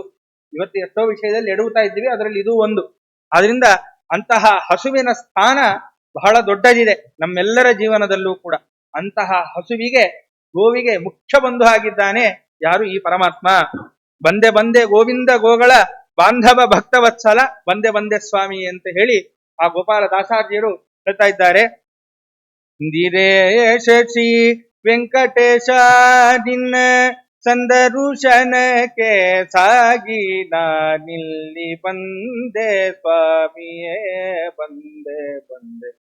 ಹಿಂದೆನೆ ಹೇಳಿದೆ ನಾನು, ಎಲ್ಲಿಗೆ ಬರ್ತಾ ಇದ್ದಾರೆ ದಾಸರು? ಇಂದಿರೇಶ ಶ್ರೀ ವೆಂಕಟೇಶ ನಿನ್ನ ಸಂದರುಶನಕ್ಕೆ ಸಾಗಿ ನಾನಿಲ್ಲಿ ಬಂದೆ. ಎಲ್ಲಿಗೆ ಬರ್ತಾ ಇದ್ದೇನೆ ನಾನು ಸ್ವಾಮಿ? ಇಂದಿರೇಶನಾದಂತಹ ನೀನೇನಿದ್ಯೋ ನಿನ್ನ ದರ್ಶನಕ್ಕೋಸ್ಕರ ನಾನು ಬರ್ತಾ ಇದ್ದೇನೆ. ಸರಿ, ಗೋಪಾಲದಾಸರು ಗೋವಿಂದ ಗೋಗಳ ಬಾಂಧವ ಅಂತಾನೆ ಪರಮಾತ್ಮನ್ ಯಾಕೆ ಕರಿಬೇಕು? ಮುಂದೆ ವೆಂಕಟೇಶನನ್ನ ಹೇಳ್ತಾ ಇದ್ದಾರೆ. ಇಂದಿರೇಶನಾದಂತಹ ಏನು ವೆಂಕಟೇಶ ನೀನಿದ್ಯಲ್ಲಪ್ಪ, ನಿನ್ನ ದರ್ಶನಕ್ಕೆ ನಾನು ಬರ್ತಾ ಇದ್ದೇನೆ, ಅದಕ್ಕೋಸ್ಕರ ಬಂದೆ ಬಂದೆ ಅಂತ ಹೇಳ್ತಾ ಇದ್ದಾರೆ. ಅದಕ್ಕೆ ಇದೇ ಪದಗಳನ್ನ ಯಾಕೆ ಹಾಕ್ಬೇಕು? ಗೋವಿಂದ ಗೋಗಳ ಬಾಂಧವ ಈ ಪದಗಳನ್ನೇ ಯಾಕೆ ಹಾಕ್ಬೇಕು ಅಂತಂದ್ರೆ, ವೆಂಕಟೇಶನಿಗೆ ಶ್ರೀನಿವಾಸ ಕಲ್ಯಾಣದಲ್ಲಿ ಇದು ಪುತ್ರ ಇದೆ. ತಿಮ್ಮಪ್ಪನಿಗೆ ವರವ ನನಗೆ ಕನ್ಯಾದಾನ ಮಾಡು ಅಂತ ಕೇಳಲಿಕ್ಕೆ ಹೋದಾಗ ಅವನ ಅಪ್ಪ ಅಮ್ಮ ಯಾರು, ಅವನು ಎಲ್ಲಿ ಅವನು ಅಂತೆಲ್ಲ ಕೇಳಿದಾಗ ಏನು ಹೇಳಿದ್ರು? ಅಲ್ಲೇ ಸುಳ್ಳು ಶುರುವಾಗಿದ್ದು. ಅವನು ಅದಾಗ ವೈಕುಂಠದಿಂದ ಇಳಿದು ಬಂದಿದ್ದಾನೆ ಇವನು ಪರಮಾತ್ಮ. ನಿಮ್ಮ ಅಪ್ಪ ಅಮ್ಮ ಯಾರು ಅಂತ ಕೇಳಿದ್ರೆ ಏನಂತ ಹೇಳ್ದ? ದೇವಕಿ ವಸುದೇವ ಅಂತೆಲ್ಲ ಹೇಳಿದ್ನೋ ಇಲ್ವೋ? ಅಂದ್ರೆ ಅಲ್ಲೇ ವೇದವ್ಯಾಸ ದೇವರು ಶ್ರೀನಿವಾಸ ಕಲ್ಯಾಣದಲ್ಲಿ ಪ್ರಯೋಗ ಮಾಡ್ತಾರೆ. ಕೃಷ್ಣ, ಶ್ರೀನಿವಾಸನನ್ನ ಕೃಷ್ಣ ಅಂತ ಪ್ರಯೋಗ ಮಾಡ್ತಾರೆ. ಯಾಕೆ ಅಂತಂದ್ರೆ, ವಿಠ್ಠಲ ರೂಪ, ರಂಗನಾಥನ ರೂಪ ಮತ್ತು ಶ್ರೀನಿವಾಸನ ರೂಪ, ಇವು ಮೂರೂ ರೂಪಗಳು ಕೃಷ್ಣ ರೂಪದಿಂದಲೇ ಹೊರಟಂತಹ ರೂಪಗಳು. ಅದರಿಂದಲೇನೆ ನಮ್ಮಲ್ಲಿ ಕೃಷ್ಣನ ಮೇಲೆ ಹಾಡುಗಳನ್ನ ಮಾಡಬೇಕಾದ್ರೆ, ಶ್ರೀನಿವಾಸನ ಮೇಲೆ ಹಾಡುಗಳನ್ನ ಮಾಡಬೇಕಾದ್ರೆ ದಾಸಾರ್ಯರು ರಂಗ ಅಂತಾರೆ, ಒಂದು ಕಡೆ ಕೃಷ್ಣ ಅಂತಾರೆ. ಯಾಕೆ ಅಂತಂದ್ರೆ ಆ ಕೃಷ್ಣ ರೂಪದಿಂದಲೇ ಹೊರಟು ಬಂದಂತಹ ರೂಪಗಳು. ಇದೊಂದು ಪರಮಾಶ್ಚರ್ಯ. ಮೂಲ ರೂಪದಿಂದ ಅವತಾರ ರೂಪಗಳು ಬರ್ತವೆ, ಅದಕ್ಕೆ ಅಭೇದ ಇದೆ, ಅದೆಲ್ಲ ಸರಿ. ಆದ್ರೆ ಅವತಾರ ರೂಪದಿಂದ ಇನ್ನೊಂದಿಷ್ಟು ರೂಪ, ಅದಕ್ಕೋಸ್ಕರ ಶ್ರೀನಿವಾಸ ಕಲ್ಯಾಣದಲ್ಲೂ ಸಹಿತ ವೇದವ್ಯಾಸ ದೇವರು ಕೃಷ್ಣ ಅಂತ ವರ್ಣನೆ ಮಾಡ್ತಾರೆ ಶ್ರೀನಿವಾಸನನ್ನ. ಆದ್ರಿಂದಲೇ ಇಲ್ಲಿ ಯಾರನ್ನ ದರ್ಶನ ಮಾಡ್ಲಿಕ್ಕೆ ಹೊರಟಿದ್ದಾರೆ ಗೋಪಾಲದಾಸಾರ್ಯರು? ಅದೇ ಶ್ರೀನಿವಾಸನನ್ನ ದರ್ಶನ ಮಾಡ್ಲಿಕ್ಕೆ ಹೊರಟಿದ್ದಾರೆ. ಆದ್ರಿಂದ ಇವನು ಯಾರೂ ಅಲ್ಲ, ಶ್ರೀನಿವಾಸ ಕಲ್ಯಾಣದಲ್ಲಿ ಏನು ವೇದವ್ಯಾಸ ದೇವರು ಹೇಳಿಕೊಟ್ಟಂತಹ ಏನು ಪ್ರಮೇಯ ಇದೆ, ಕೃಷ್ಣನ ರೂಪನೇ ವೆಂಕಟೇಶನ ರೂಪ, ಇವನು ಸಾಕ್ಷಾತ್ ಶ್ರೀಕೃಷ್ಣ ಅಂತ ಏನು ವೇದವ್ಯಾಸ ದೇವರು ವರ್ಣನೆ ಮಾಡಿದ್ದಾರಲ್ಲ, ಆ ಪ್ರಮೇಯವನ್ನ ತಿಳಿಸಿಕೊಡಬೇಕಾಗಿದೆ ಗೋಪಾಲದಾಸಾರ್ಯರಿಗೆ. ಆದ್ರಿಂದ ಮಹಾನುಭಾವರಾದ ದಾಸಾರ್ಯರು ಅನೇಕ ಪುರಾಣಗಳನ್ನ, ಸತ್ಯಾಸ್ತ್ರಗಳನ್ನ ತಲೆಯಲ್ಲಿ ಇಟ್ಟುಕೊಂಡು ಅದನ್ನ ಆಲೋಚನೆ ಮಾಡಿದ್ರೆ ಆ ಪದಗಳು ಹಾಗೇ ಬಾಯಿಂದ ಬರ್ತವೆ, ನಮ್ಮಂತೆ ಅಲ್ಲ. ಆದ್ರಿಂದ ಆ ಪರಮಾತ್ಮ ಶ್ರೀನಿವಾಸ ಏನಿದ್ದಾನೆ ಕೃಷ್ಣ ರೂಪದಿಂದಲೇ ಹೊರಟಂತಹ ರೂಪವಾದ್ರಿಂದ ಆ ರೂಪದಲ್ಲಿ ಕೃಷ್ಣ ರೂಪವನ್ನ ಚಿಂತನೆ ಮಾಡುತ್ತಾ ಇಂತಹ ಇಂದಿರೇಶನಾದ ವೆಂಕಟೇಶ ಎಂಥವನಪ್ಪ ಅಂತಂದ್ರೆ, ಹೇಗೆ ಶ್ರೀಕೃಷ್ಣ ಆ ಹಸುಗಳನ್ನೆಲ್ಲ ಕಾದ್ನೋ ಅದೇ ಕೃಷ್ಣ ಈ ವೆಂಕಟೇಶನಾದ್ರಿಂದ ಇವನು ಗೋವಿಂದ ಗೋಗಳ ಬಾಂಧವ ಅಂತ ಹೇಳಿ ಆ ಕೃಷ್ಣ ರೂಪವನ್ನ ಕೃಷ್ಣ ರೂಪದಿಂದ ಅಭಿನ್ನನಾದಂತಹ ಈ ವೆಂಕಟೇಶನನ್ನ ನಾನು ಕಾಣ್ತಾ ಇದ್ದೇನೆ, ಅದಕ್ಕೋಸ್ಕರ ಬಂದೆ ಅನ್ನುವ ರೀತಿಯಲ್ಲಿ ಗೋವಿಂದ ಗೋಗಳ ಬಾಂಧವ ಇತ್ಯಾದಿ ಪದಗಳನ್ನ ಸೇರಿಸಿ ಅನೇಕ ಪುರಾಣಗಳಲ್ಲಿರ್ತಕ್ಕಂತಹ ಪ್ರಮೇಯವನ್ನ ಹೊರಹೊಮ್ಮುವಂತೆ ದಾಸಾರ್ಯರ ಮಾತುಗಳಿರ್ತವೆ. ಆದ್ರಿಂದ ಬಂದೆ ಬಂದೆ ಗೋವಿಂದ ಗೋಗಳ ಬಾಂಧವ ಭಕ್ತವತ್ಸಲ ಇಂದಿರೇಶ ಶ್ರೀ ವೆಂಕಟೇಶ ನಿನ್ನ ಸಂದರುಶನಕ್ಕೆ ಸಾಗಿ ನಾನಿಲ್ಲಿ ಬಂದೆ ಬಂದೆ ಬಂದೇ ಸ್ವಾಮಿಯೇ ಬಂದೆ ಬಂದೆ ಅಂತ ಹೇಳಿ ಆ ಗೋಪಾಲದಾಸಾರ್ಯರು ವಿಶೇಷವಾಗಿ ಆ ಪರಮಾತ್ಮನನ್ನ ಕೊಂಡಾಡ್ತಾ ಇದ್ದಾರೆ. ಮುಂದೆ ಆಪ್ತ ನಿಮಿತ್ತ ವ್ಯಾಪ್ತ ಸರ್ವತ್ರ ಗುಪ್ತ ಗುಣಗಣ ಪೂರ್ಣನೆ ಪ್ರಾಪ್ತ ನೀ ಜನಗಬೇಕೆಂದು ವ್ಯಾಪ್ತಿ ನಿನ್ನದು ಹುಡುಕುತ್ತಲೇ ನಾ ಬಂದೆ ಸ್ವಾಮಿಯೇ ಬಂದೆ ಬಂದೆ. ಯಾಕೆ ಬರ್ತಾ ಇದ್ದೀನಿ ನಿನ್ನ ಹತ್ರ? ಆಪ್ತ ಅನಿಮಿತ್ತ ವ್ಯಾಪ್ತ ಸರ್ವತ್ರ ಗುಪ್ತ ಗುಣಗಳ ಪೂರ್ಣನೆ ಪ್ರಾಪ್ತ ನೀಯನಾಗಬೇಕೆಂದು ವ್ಯಾಪ್ತಿ ನಿನ್ನದು ಹುಡುಕುತ್ತಲಿ ನಾ ಬಂದೆ ಬಂದೆ ಸ್ವಾಮಿ ಅಂತ ಹೇಳಿ ಗೋಪಾಲದಾಸರು ಹೇಳ್ತಾ ಇದ್ದಾರೆ. ಮೊದಲು ಯಾಕೆ ನಿನ್ನ ಹತ್ರ ಬರ್ತಾ ಇದ್ದೇನೆ ನಾನು ಅಂತಂದ್ರೆ ಆಪ್ತ, ಅದಕ್ಕೋಸ್ಕರ ನಿನ್ನ ಹತ್ರ ನಾನು ಬರ್ತಾ ಇದ್ದೇನೆ. ಪ್ರಹ್ಲಾದರಾಜರು ಕೂಡ ಯಾಕೆ ಪರಮಾತ್ಮನನ್ನ ನಾವು ಧ್ಯಾನ ಮಾಡಬೇಕು ಅಂತ ಕೇಳಿದಾಗ ಭಾಗವತದಲ್ಲಿ ಬರುವಂತಹ ಮಾತು, ಸುಹೃತ್ ಅವನು ನಮ್ಗೆಲ್ಲರಿಗೂ ಕೂಡ ಮುಖ್ಯ ಬಂಧುವಾಗಿದ್ದಾನೆ, ಆಪ್ತನಾಗಿದ್ದಾನೆ, ಸುಹೃತ್ ಹಿತೈಷಿ ಆಗಿದ್ದಾನೆ, ಅದಕ್ಕೋಸ್ಕರ ಪರಮಾತ್ಮನನ್ನ ನಾವು ಉಪಾಸನೆ ಮಾಡಬೇಕು ಅಂತ ಪ್ರಹ್ಲಾದರಾಜರು ಹೇಳಿದಂತಹ ಮಾತು. ಯಾವ ಸಂದರ್ಭ ಅಂತಂದ್ರೆ, ಏನು ಹಿರಣ್ಯಕಶಿಪು ತನ್ನ ತೊಡೆ ಮೇಲೆ ಕೂಡಿಸ್ಕೊಂಡು ಕೇಳ್ತಾ ಇದ್ದಾನೋ ಆ ಸಂದರ್ಭದಲ್ಲಿ ಹೇಳುವಂತಹ ಮಾತು. ಆದ್ರಿಂದ ನಿಜವಾದ ಆಪ್ತ ಯಾರು? ಆ ಪರಮಾತ್ಮನೇ. ಹೇಳ್ತಾರಲ್ಲ, ತ್ವಮೇವ ಮಾತಾಚ ಪಿತಾ ತ್ವಮೇವ, ತ್ವಮೇವ ಬಂಧುಶ್ಚ ಸಖಾ ತ್ವಮೇವ, ತ್ವಮೇವ ಸರ್ವಂ ಮಮ ದೇವ ದೇವ, ಕಡೆಗೆ ಬರುವಂತಹ ಮಾತು. ಆದ್ರಿಂದ ಎಲ್ಲವೂ ಅವನೇ. ತಂದೆ ಅವನೇ, ತಾಯಿನೂ ಅವನೇ, ವಿದ್ಯೆ ಹೇಳುವನು ಅವನೇ. ಪುರಂದರದಾಸರು ಹೇಳ್ತಾರಲ್ಲ, ವಿದ್ಯೆ ಹೇಳುವ ನೀನೆ, ಬುದ್ಧಿ ಕಲಿಸುವ ನೀನೆ, ಉದ್ಧಾರಕರ್ತ ಮಮ ಸ್ವಾಮಿ ನೀನೆ. ಮುದ್ದು ಸಿರಿ ಪುರಂದರ ವಿಠಲ, ನಿನ್ನ ಅಡಿಗಳ ಮೇಲೆ ಬಿದ್ದಿರುವ ನನಗ್ಯಾತರ ಭಯವು ಅಂತ ಹೇಳಿದಂತೆ ಎಲ್ಲವನ್ನು ಮಾಡುವನು ಅವನು ಪರಮಾತ್ಮನೇ. ಇವತ್ತು ನನ್ನ ಆಪ್ತ ಗೆಳೆಯ, ನನ್ನ ಆಪ್ತ ಅಂತ ನಾವೆಷ್ಟೋ ಹೇಳ್ಕೊಳ್ತೇವೆ. ಯಾಕೆ ಅವನು ಅಷ್ಟು ನಮಗೆ ಮಾಡಿರ್ತಾನೆ ಅಂತ. ಇಡೀ ಎಲ್ಲವನ್ನು ಮಾಡಿಕೊಡುವವನು ಅವನೇ. ಇಡೀ ನಮ್ಮ ಜನ್ಮದಿಂದ ಹಿಡಿದು ನಮ್ಮ ಮರಣದವರೆಗೆ ನಾವೇನು ಸುಖ ದುಃಖಾದಿಗಳನ್ನು ಅನುಭವಿಸಿ, ಎಲ್ಲವನ್ನ ನಾವು ಸುಖಗಳನ್ನು ಅನುಭವಿಸಿ ಐಷಾರಾಮಿ ಜೀವನ ಎಲ್ಲ ಏನೇನು ಮಾಡ್ತೇವೋ ಉತ್ತಮವಾದ ಸಾಧನೆಯನ್ನು ಸೇರಿಸ್ಕೊಳ್ಬೇಕು. ಎಲ್ಲವನ್ನು ಮಾಡಿಕೊಡುವವನು ಯಾರು? ಆ ಪರಮಾತ್ಮನೇ. ಆದ್ರಿಂದ ಜಗತ್ತಲ್ಲೇ ಮಾಡಿದವರನ್ನ ಆಪ್ತ ಅಂತ ಕರಿತೇವೆ. ಇಡೀ ನಮ್ಮ ಮೋಕ್ಷ ಕೊಡುವವರೆಗೂ ಜವಾಬ್ದಾರಿಯನ್ನು ತಗೊಂಡು, ಮೋಕ್ಷದಲ್ಲೂ ನಮ್ಮ ಜವಾಬ್ದಾರಿಯನ್ನು ತಗೊಂಡು ಪರಮಾತ್ಮ ಸುಖದಾಯಕನಾಗಿ ಇರ್ತಾನೆ ಅಂತಾದ್ರೆ ಅವನಂತಹ ಆಪ್ತ ಇನ್ನೊಬ್ಬ ಇಲ್ಲ. ಆದ್ರಿಂದ ನೀನು ಎಂಥವನು? ಆಪ್ತ. ಅದಕ್ಕೋಸ್ಕರ ಬಂದೆ ಸ್ವಾಮಿಯೇ, ನೀನ್ ನನಗೆ ಆಪ್ತನಾಗಿದ್ದಿ, ಎಲ್ಲವನ್ನ ಕೊಡುವವನಾಗಿದ್ದಿ. ಅದಕ್ಕೋಸ್ಕರ ನಾನು ನಿನ್ನ ಬಳಿಗೆ ಬರ್ತಾ ಇದ್ದೇನೆ. ಮತ್ತೇನು? ಅನಿಮಿತ್ತ. ಇಲ್ಲಿ ಅನಿಮಿತ್ತ ಅಂತಂದ್ರೆ ಎರಡು. ಪರಮಾತ್ಮನಿಗೂ ಯಾವ ನಿಮಿತ್ತ ಬೇಕಾಗಿಲ್ಲ. ಪರಮಾತ್ಮ ಏನಾದ್ರೂ ಕೆಲಸ ಮಾಡಬೇಕು ಅಂತಂದ್ರೆ ಇನ್ನೊಂದು ನಿಮಿತ್ತವನ್ನ ಅಪೇಕ್ಷಿಸ್ತಾನ? ಇಲ್ಲ. ಮತ್ತೆ ಆದ್ರಿಂದ ಅವನು ಅನಿಮಿತ್ತ. ಸರಿ, ಪರಮಾತ್ಮ ಏನು? ನಮ್ಮ ಬ್ರಹ್ಮಣ್ಯ ತೀರ್ಥರೇ ಆಗಿದ್ದಾರಂತೆ, ನಿರ್ವ್ಯಾಜೋರು ದಯಾ ಕಟಾಕ್ಷಲಸಿತ.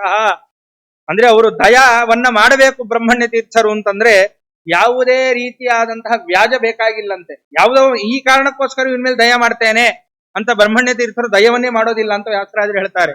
ನಿರ್ವ್ಯಾಜೋರು ದಯಾ ಕಟಾಕ್ಷಲಿತ. ಯಾವುದೇ ಒಂದು ವ್ಯಾಜವನ್ನು ಇಟ್ಟುಕೊಳ್ಳದೆ ಬ್ರಹ್ಮಣ್ಯ ತೀರ್ಥರಂತಹ ಮಹಾನುಭಾವರು ದಯ ಮಾಡ್ತಾರೆ ಅಂತಂದ್ರೆ ಅವರು ಉಪಾಸನೆ ಮಾಡಿದ ಅಪ್ಪ ಇವನು ಯಾರು? ಈ ಪರಮಾತ್ಮ. ಆದ್ರಿಂದ ಅವನು ಯಾವುದೋ ಒಂದು ನಿಮಿತ್ತವನ್ನು ಇಟ್ಟುಕೊಂಡು ನಮ್ಮ ಮೇಲೆ ದಯ ಮಾಡ್ತಾನೆ ಅಂತ ಅರ್ಥನ? ಖಂಡಿತ ಇಲ್ಲ. ಯಾವ ನಿಮಿತ್ತವನ್ನು ಇಟ್ಟುಕೊಳ್ಳದೆ ದಯ ಮಾಡವನು ಅವನೊಬ್ಬನೇ. ಆದ್ರಿಂದನೇ ಅವನು ಅನಿಮಿತ್ತ. ಅದಕ್ಕೆ ಅನಿಮಿತ್ತ ಬಂಧು ಅಂತನೂ ಅವನನ್ನ ಕರೆದಿದ್ದುಂಟು. ಆದ್ರಿಂದ ಆಪ್ತನೂ ಅವನೇ, ಅನಿಮಿತ್ತನೂ ಅವನೇ. ಯಾಕೆ ನಿನ್ನ ಹತ್ರಕ್ಕೆ ಬರ್ತಾ ಇದ್ದೀನಿ ಹೇಳ್ರಿ? ಜಗತ್ತಲ್ಲಿ ಯಾರು ಯಾವುದೇ ಒಂದು ಕಾರಣಗಳನ್ನು ಇಟ್ಟುಕೊಂಡು ನಮ್ಮನ್ನ ಪ್ರೀತಿ ಮಾಡಿ ಸಾಕ್ತಾರೆ ಅಂತಂದ್ರೆ ಆ ಜಾಗಕ್ಕೆ ಹೋಗ್ಲಿಕ್ಕೆ ಖುಷಿಯಿಂದ ಹೋಗ್ತೇವೆ. ಯಾವುದೋ ಒಂದು ಬೇರೆ ಊರಿಗೆ ವ್ಯಾಸಂಗಕ್ಕೋ ಅಥವಾ ಕಾಲೇಜಲ್ಲಿ ಓದ್ಲಿಕ್ಕೋ ಮಕ್ಕಳು ಹೋಗಿದ್ರೆ ಯಾವುದೋ ಒಂದು ಕಾರಣ ಇಟ್ಕೊಂಡು ಪ್ರೀತಿ ಮಾಡಲ್ಲ ತಾಯಿ. ಏನೋ ರಜೆ ಬಂದಾಗ್ಲೋ 4 ದಿನ ಅವಕಾಶ ಸಿಕ್ಕಾಗ್ಲೋ ಬರ್ತಾರಲ್ಲ ಮಕ್ಕಳು, ಯಾವ ಆನಂದದಿಂದ ಬರ್ತಾರೆ. ಯಾಕೆ? ತಾಯಿ ಯಾವ ವ್ಯಾಜವನ್ನ ಇಟ್ಟುಕೊಂಡು, ಯಾವ ನಿಮಿತ್ತವನ್ನು ಇಟ್ಟುಕೊಂಡು ನಮ್ಮ ಮೇಲೆ ಪ್ರೀತಿ ಮಾಡೋದಿಲ್ಲವಾದ್ರಿಂದನೇ ಅಷ್ಟು ಖುಷಿಯಿಂದ ಬರೋದು. ಆದ್ರಿಂದ ನಿನ್ನ ಬಳಿಗೆ ನಾ ಯಾಕೆ ಅಷ್ಟು ಖುಷಿಯಿಂದ ಬರ್ತಾ ಇದ್ದೇನೆ ಅಂತಂದ್ರೆ, ಯಾವ ನಿಮಿತ್ತವನ್ನು ಇಟ್ಟುಕೊಂಡು ನೀನ್ ನನ್ನ ಮೇಲೆ ದಯ ಮಾಡಿದ್ದಿ? ಯಾವ ನಿಮಿತ್ತವೂ ಇಲ್ಲ. ಯಾವ ನಿಮಿತ್ತವನ್ನು ಇಟ್ಟುಕೊಳ್ಳದೆ ಸಹಜವಾಗಿ ನನ್ನ ಮೇಲೆ ದಯ ಮಾಡಿದ್ದಿ ಸ್ವಾಮಿ. ನೀನು ಆಪ್ತನಾಗಿದ್ದಿ. ಎಲ್ಲ ನನ್ನ ಕಾಮನೆಗಳನ್ನು ಪೂರೈಸುವ ನೀನೇ. ಅದರಿಂದ ಆಪ್ತನಾಗಿದ್ದಿ. ಅನಿಮಿತ್ತ. ಯಾಕೆ? ಯಾವುದೇ ಒಂದು ನಿಮಿತ್ತವನ್ನು ಇಟ್ಟುಕೊಳ್ಳದೆ ನನ್ನ ಮೇಲೆ ದಯ ಮಾಡ್ತಿ. ಆದ್ರಿಂದ ನೀನು ಅನಿಮಿತ್ತ. ಇಷ್ಟೆಲ್ಲ ಇದೆ. ಆದ್ರಿಂದನೇ ಬಂದೆ ಸ್ವಾಮಿ. ಅಷ್ಟು ಪ್ರೀತಿ ದೇವರ ಮೇಲೆ ಬರುತ್ತೆ. ಇದೆಲ್ಲ ಗುಣಗಳು ನಮ್ಮ ಅನುಭವಕ್ಕೆ ಬಂದಾಗ ಆ ಪ್ರೀತಿ ಪರಮಾತ್ಮನ ಮೇಲೆ ಬರೋದು. ಆ ಪ್ರೀತಿಯನ್ನೇ ಭಕ್ತಿ ಅಂತ ಕರೆದಿದ್ದಾರೆ. ಅದರಿಂದ ಆ ಭಕ್ತಿ ಬರಬೇಕಾದ್ರೆ ಇದೆಲ್ಲ ನಮ್ಮ ಅನುಭವಕ್ಕೆ ಬರಬೇಕು. ಅವನು ಹೇಗೆ ನಮಗೆ ಆಪ್ತನಾಗಿದ್ದಾನೆ, ಅವನು ಹೇಗೆ ಯಾವ ನಿಮಿತ್ತವನ್ನು ಇಟ್ಟುಕೊಳ್ಳದೆ ನಮಗೆ ದಯ ಮಾಡ್ತಾನೆ, ಇದೆಲ್ಲ ಅನುಭವಕ್ಕೆ ಬರಬೇಕು. ಅದಕ್ಕೋಸ್ಕರ ಇದನ್ನು ಹಾಕಿದ್ದಾರೆ ಮಹಾನುಭಾವರು. ಅವ್ರಿಗೆ ಇದೆಲ್ಲ ಅನುಭವಕ್ಕೆ ಇದ್ದೇ ಇದೆ. ಅದಕ್ಕೋಸ್ಕರನೇ ಅವರು ದಾಸರಾಗಿರೋದು. ಆದ್ರೆ ಈ ದೇವರ ನಾಮದಲ್ಲಿ ಇದನ್ನೆಲ್ಲ ಯಾಕೆ ಹಾಕಬೇಕು ತಿಳ್ಕೊಳ್ರಿ ಅಂತ ನಮಗೆ. ಆದ್ರಿಂದ ಆಪ್ತ ಆಗಿದ್ದಿ, ಅನಿಮಿತ್ತ ಆಗಿದ್ದಿ. ಅದಕ್ಕೋಸ್ಕರ ಯಾವುದೇ ಒಂದು ನಿಮಿತ್ತವನ್ನು ಇಟ್ಟುಕೊಳ್ಳದೆ ನೀನು ದಯೆಯನ್ನ ಮಾಡ್ತಿ.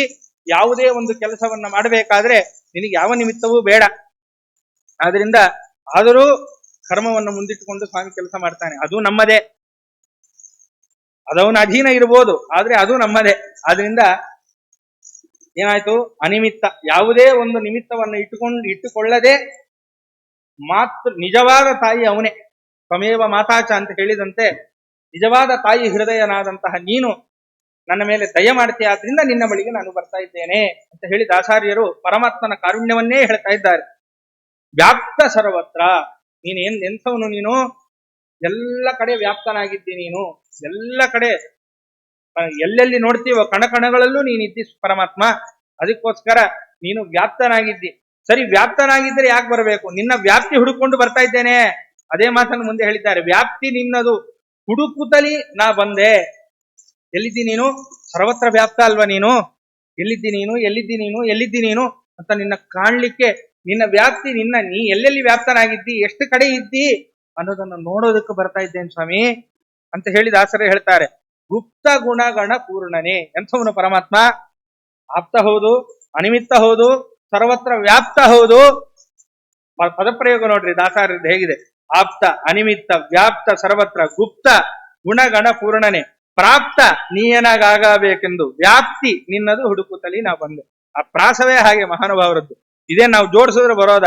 ಆ ಮಹಾನುಭಾವರಿಗೆ ಹಾಗೆ ಬಂದ್ಬಿಡುತ್ತೆ ಅಷ್ಟೇ, ಪರಮಾತ್ಮನ ಹರಿವಾಯು ಗುರು ಹಿರಿಯರ ಅನುಗ್ರಹದಿಂದ. ಆದ್ರಿಂದ ಗುಪ್ತ ಗುಣಗಣ ಪೂರ್ಣನೆ. ನೀನ್ ಎಂಥವನು ಅಂತಂದ್ರೆ ಗುಪ್ತವಾದಂತಹ ಗುಣಗಳಿಂದ ಕೂಡಿದ್ದಿ.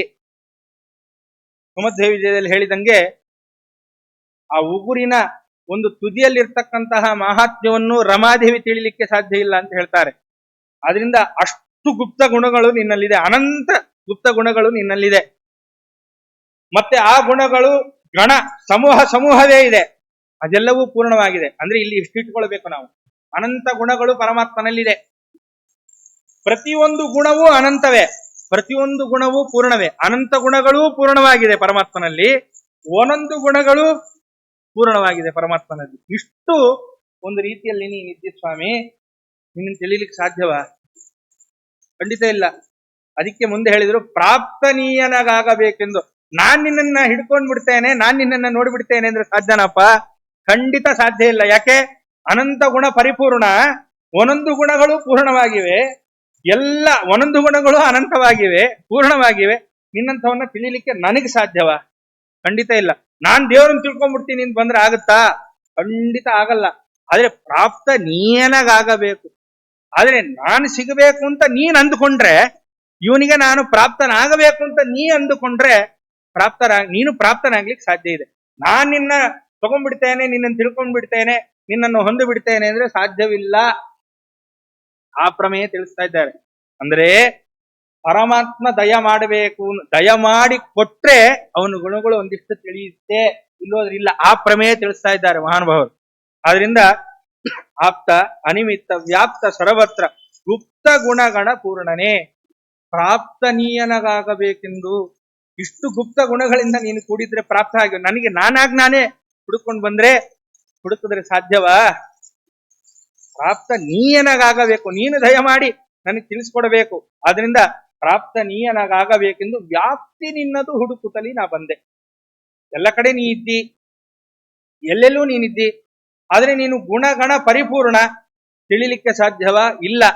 ಆದ್ರೆ ನೀನೇ ನನಗೆ ಅದರ ಪ್ರಾಪ್ತಿಯನ್ನು ಮಾಡಿಸ್ಬೇಕು. ಅದಕ್ಕೋಸ್ಕರ ನೀ ಎಲ್ಲೆಲ್ಲಿದ್ದಿ ಅಂತ ಹುಡುಕೊಂಡು ಬಂದಿದ್ದೇನೆ.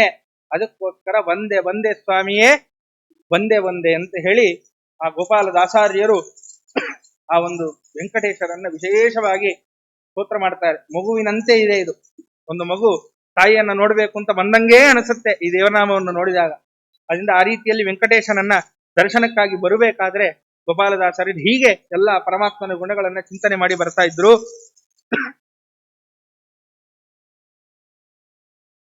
ಒಟ್ಟು ಇದು 5-6 ನುಡಿಗಳಿದೆ. ನಾನು ಕೇವಲ ಒಂದು 3 ನುಡಿಯನ್ನ ಮಾತ್ರ ಇಲ್ಲಿ ಹೇಳಿ ಇವತ್ತು ಸಮರ್ಪಣೆ ಮಾಡ್ತಾ ಇದ್ದೇನೆ. ರಕ್ಷ, ಶಿಕ್ಷಕ, ಮೋಕ್ಷ, ಅಲ್ಲಿ ಏನಾಯ್ತು? ಸಕಾರ ಒತ್ತಿನದ್ದು ಅಲ್ಲಿ ಆಯ್ತು ಪ್ರಾಸ. ಇಲ್ಲಿ ರಕ್ಷ, ಶಿಕ್ಷಕ, ಮೋಕ್ಷದಾಯಕ, ಸೂಕ್ಷ್ಮ, ಘನ, ಮಹಾವ್ಯಾಪಕ, ಕುಕ್ಷಿಯಳು ಜಗದ್ಭರಿತ ಪೂರಿತ, ಅಕ್ಷಯ ಫಲದಾಯಕ. ಇಲ್ಲಿ ಕ್ಷಕಾರದ ಒಂದು ಪ್ರಾಸ ಗೋಪಾಲದಾಸರ ಬಾಯಲ್ಲಿ ನಮಗೆ ಹೊರಹೊಮ್ಮಿದ್ದು ಸಿಗ್ತದೆ.